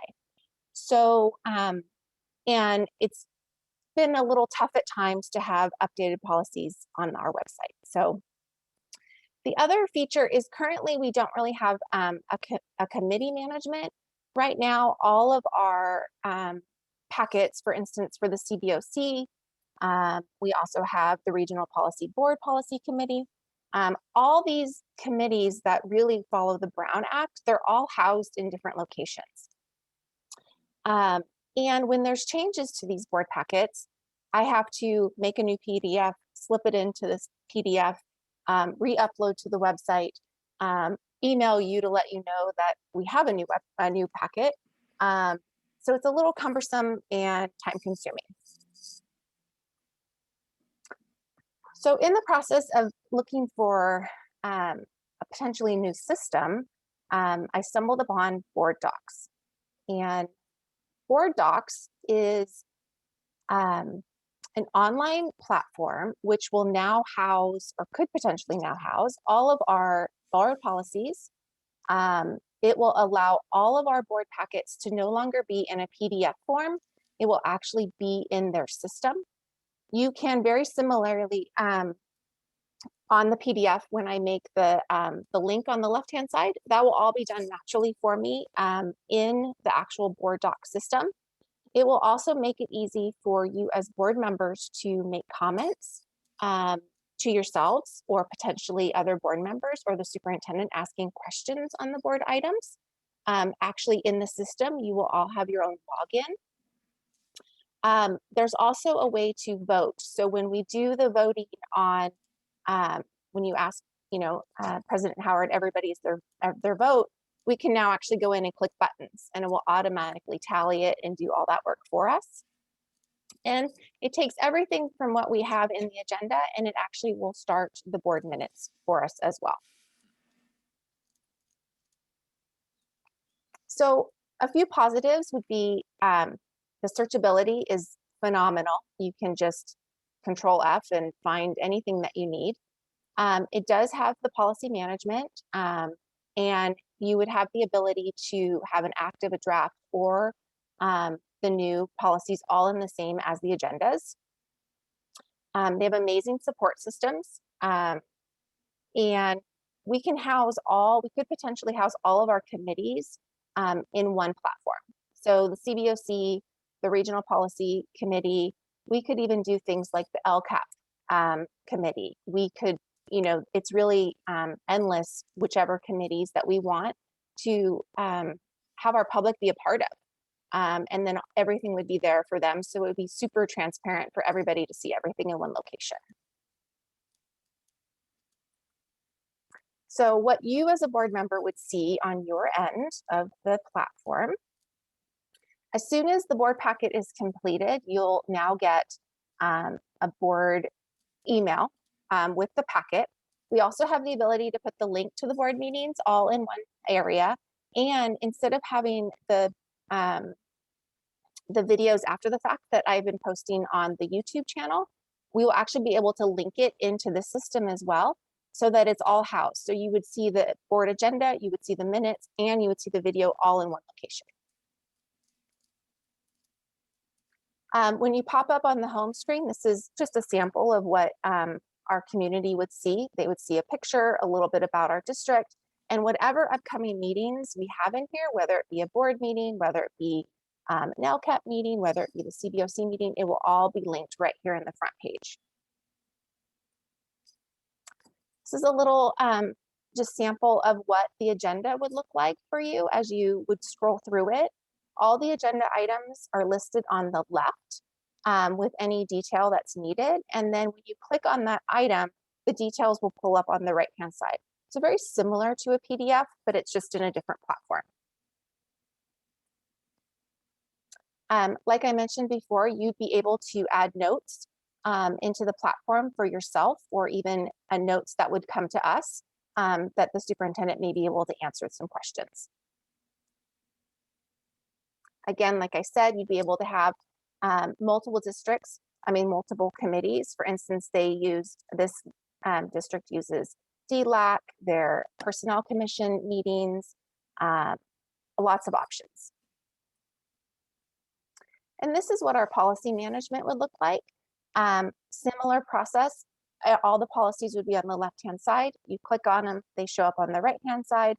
The other thing that's really great is it has the search feature, so that if somebody in our community or you or me wants to find a policy about, let's just say, transportation. Sometimes we don't know where that could be. That could be student transportation. That could be, transportation department. It could be a whole different, policy. So you just put in transportation and any policy that has that word will pop in, which is really great. The other options that we could use, if we would like to, some districts use this to track their goals for the district. So for instance, this district actually has their LCAP goals, and it really puts it visible for our stakeholders in the community to see what have we done for these goals. So if that's something that we would like to do, that's an option as well. And I think that's it.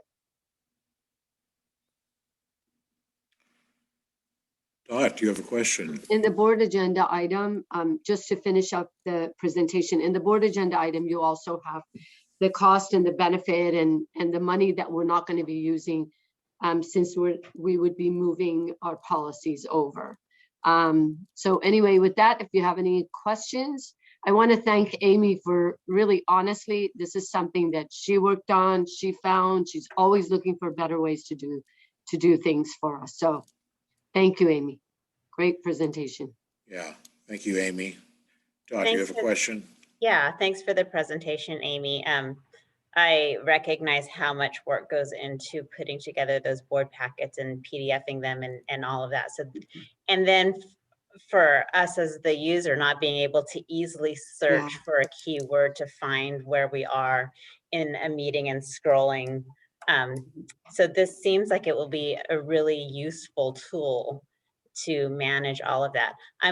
My question is, if parent clubs want to also be one of these committees, can they access that, or is it strictly going to be for district level type things?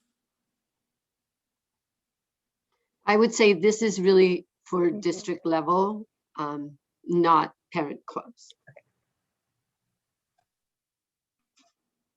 Lavender. So a couple different things. I want to thank you, Amy, for not only finding this, but all the hard work that you've done to keep us going through this pandemic. You've been keeping us literally together with your organization skills. We've been talking for a while now about transparency with our community and how to evolve. And what this does is it provides that transparency to the community and meets people more where they're at. So I really appreciate your attention to that. And it's also going to streamline our processes. So making efficient use of anyone's time within the district is great, because there's a lot we're focusing on to help the kids, to help our staff, to help our families.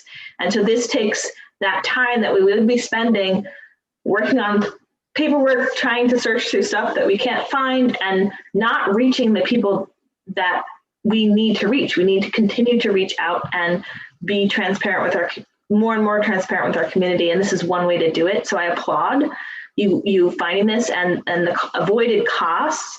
I'm sure we can't calculate all of them. And I'm sure there are much more than what were documented. So thank you so much, Amy. This is great. Michael? I'm having a flashback to when I first started at UC almost 20 years ago, and I learned Adobe Acrobat. Amy, thank you for finding a solution that makes your life a lot easier. And to the goals of this board, and we've talked about this in like our governance workshop and in other places, to the point of transparency, this enables that in a very radical way. So I think this is wonderful that we can find different uses for your time, Amy, more effective uses of your time, and a more effective tool for the community. Dolly? Yeah, I think I really like the searchability. aspect of that. And I know I was thinking that I would like to get a PDF or whatever of our board policies. But then I thought, you know, you're not really going to be able to just read through all of that. I mean, it's going to, you know, be a bit too dry. So having a searchability to be able to look up what board policy you're really interested in based on what's going on now, that just sounds like it'll be quite useful. And I'm having a little bit of a reaction to my COVID shot. So I'm kind of a little feverish and my arm hurts. Oh. I'm yeah, or I feel like my temperatures are changing. So if I'm a little out of it, sorry. Are there any other comments? There do seem to be one public comment, actually. Oh, I see. Yes. Bill.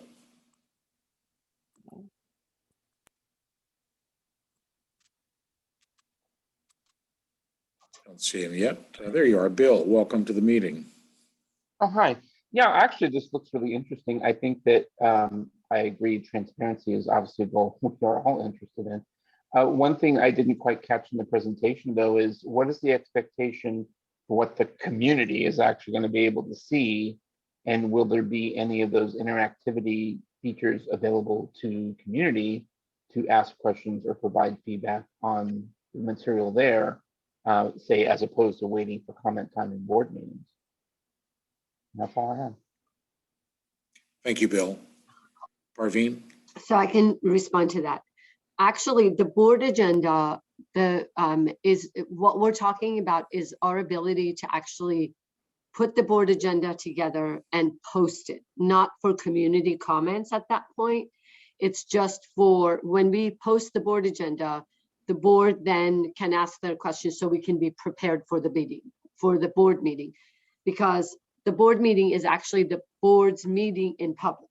So community comments are done through the board meeting, or if you email us, when you look at the board agenda, you can email me if you have any questions. But basically that's it actually happens at the board meeting. This is just a way for us to make it easier to put the board agenda together and to post it. But the searchability would definitely benefit any member of the community. And especially the board policies. Honestly, like even for us that work with board policies all the time, sometimes I'm like, well, let's look at so you have to look through the thousands, 2, 3, 4, 5 to find it. And now you could just easily find it. So that's another benefit for the community. Dot? Are there going to be page numbers? and this is actually just a joke. I'm going to be totally lost without knowing how many hours I'm going to have if it doesn't say 1,000 pages. It's just a joke. Well, we need a little bit of levity every now and then. Okay, this is an action item. I enthusiastically make a motion that we purchase this software. Thank you. Your motion is enthusiastically accepted. Is there a second? I'll second. Equally enthusiastic. Okay, it's been moved and seconded. Is there any further discussion? Hearing none, we'll move into the voting here. Shane, excuse me. Huh. Yes. Yes, okay. Lavender? Yes. Michael? Yes. Dolly? Yes. Todd? Yes. And my vote makes it 5-0. So thanks very much, Amy. We'll bring us, maybe you can bring us into the 21st century here of Thank you school very board much. You meetings. just That'll be made really my good. life tremendously so much better. And they will come in and do a training for everybody. So I'll work on getting that scheduled as well. Great. Thank you, Amy. Yeah, and we can even put something together like a short, if we find things for the community, like how to do some of that. So it'll be great. Thank you so much, Amy. Great job. So we'll move on to the, believe it or not, the last item under this heading. And this is for California School Board Association Delegate Assembly. Is there anyone interested in? So actually you have 3 people listed on the, first of all, I'm sorry if I keep looking back because the wind is crazy. Yeah, there's a lot of wind right now. So, but there are 3 people listed who are interested. And then if you want to add to that as well, I do know personally one of the people on there. Lavender. Yeah, so I know Diane Jones personally, and I think her work is amazing. And I would love to advocate for her to be on a delegate for the assembly. She is, you know, her work is great, and she cares so much about her community. And she, you know, she's a peer of ours down in Fremont, and I would like to advocate for her. Dolly? Yeah, I know Diana Perola from San Leandro, even before I started teaching in San Leandro. But and she is really a wonderful person who works very hard and is very has a lot of responsibilities in her district to make it run really well. And I also know Sarah Prada. I don't know very well, but I know a little bit because she's on my special ed subcommittee, SELPA, with me. So I don't know her very well, but she does seem to be a very good person who would work hard. Mike?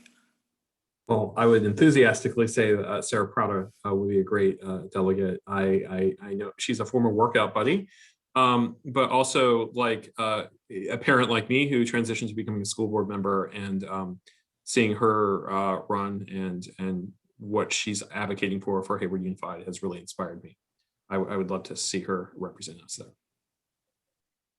Okay, so this is an action item, so if somebody could articulate a motion, that would be a good thing. Sounds like I'll move approval to send all 3 delegates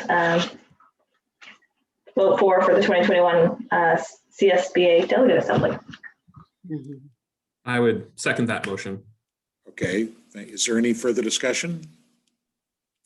Hearing none, I'll ask for the votes here. Shane, is Shane in this one? Yes. Okay, Shane, what's your vote, preferential vote? Yes, very good. Lavender? Yes. Mike? Yes. Dolly? Yes. Dot? Yes. And mine makes it 5-0. So we will record those votes and send them on to CSBA. Thanks very much. So we're down to the superintendent's report. Public comments. Oh, is there? I don't know if there is. I don't see any. No, there's no more hands None. raised. Okay, I don't have a report. I did a long report. Okay, board member comments. Shane, do you have anything that you'd like to add? Just 2 little things. I've still been working with CSBMA to get a vote on the California Board of Education, as well as serving on the Trojan Time Advisory Board. Great. Lavender? I have a few things. Looking at the dates, like, is it this week or last week? It's a day. Last week, reviewing all the board policy items, and then having the board policy subcommittee meeting on the 17th with Parveen and Dot, and then also with Parveen on the Parent Leadership Council meeting on the 17th. Been meeting with the CVUSD HARD subcommittee. Looking forward to working with HARD on our community efforts tomorrow as our first meeting for the subcommittee and on both teams. And then also looking forward to the Canyon Black History Month celebration this Saturday. Very good. Mike? Hi there. Here's what I did. I went to my first meeting of the Castro Valley Arts Foundation. A lively conversation there. It was really fantastic to meet that group. There was a meeting of the Castro Valley Education Foundation. I know that they're planning some exciting stuff for April. I just want to use this opportunity to remind folks that becoming a member of the Castro Valley Ed Foundation is a really great way to support all the good work of that organization. Please get involved. I also had an inspiring, a really fantastic time meeting folks at Marshall Elementary School. I want to thank Principal Rogers and then Amy Penn. We bumped into each other and had just such a fruitful conversation, and I want to thank her and Mrs. Rogers for that. I was really impressed to see, again, the preparations for returning to hybrid, returning to in-person learning, and am really impressed how the Marshall team has rallied together. I also, earlier this week, went to a webinar. I know many of us have participated in Black Minds Matter. And once you participated, you get on a mailing list and you get some really great updates. And I went to a webinar on why Black educators matter, and was just in a really inspiring breakout group learning about the Black Teacher Project.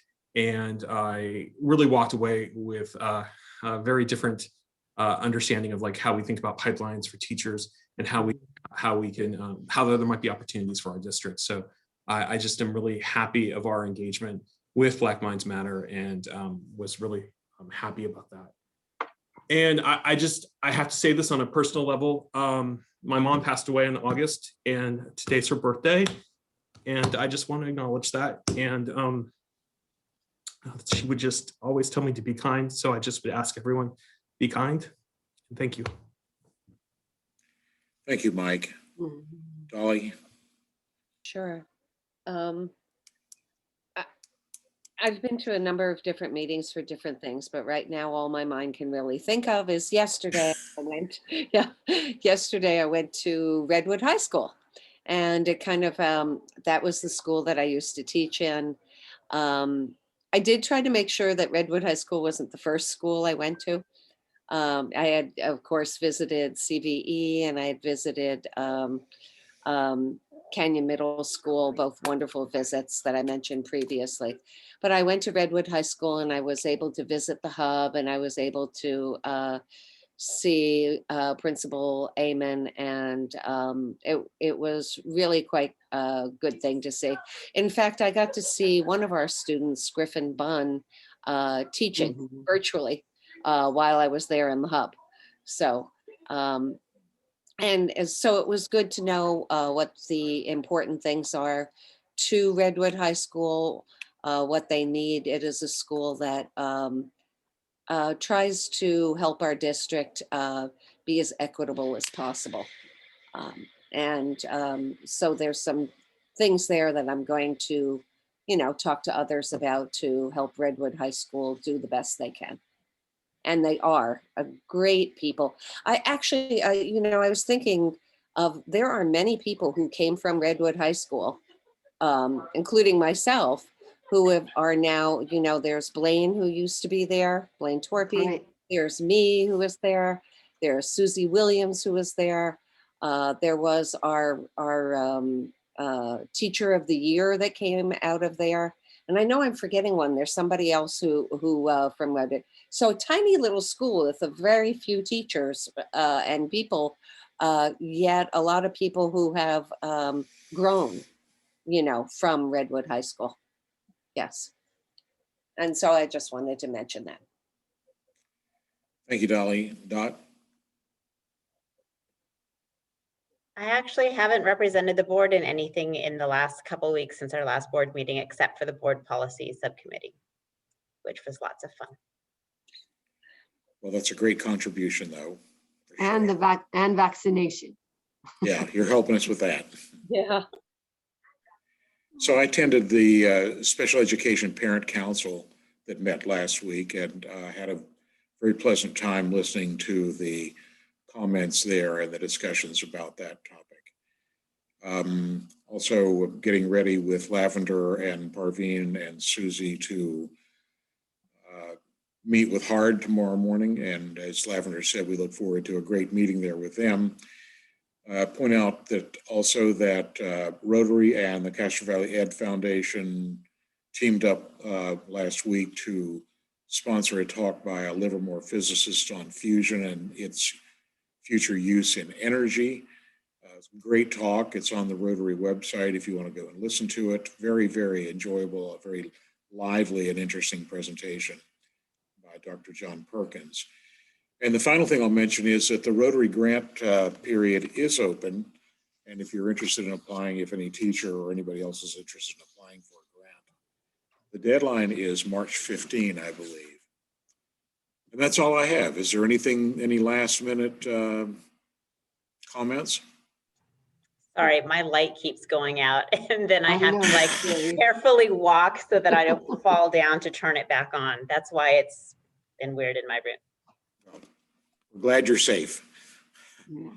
Anyway, thanks to all of you, including the 37 attendees who are still hanging in there with us. Thanks to everybody for being here all evening. And we got a lot done tonight. I'm really happy about that. Thank you. So thanks to everybody, and we will see you soon, I hope. Stay healthy. Yeah. Good night. Thank you.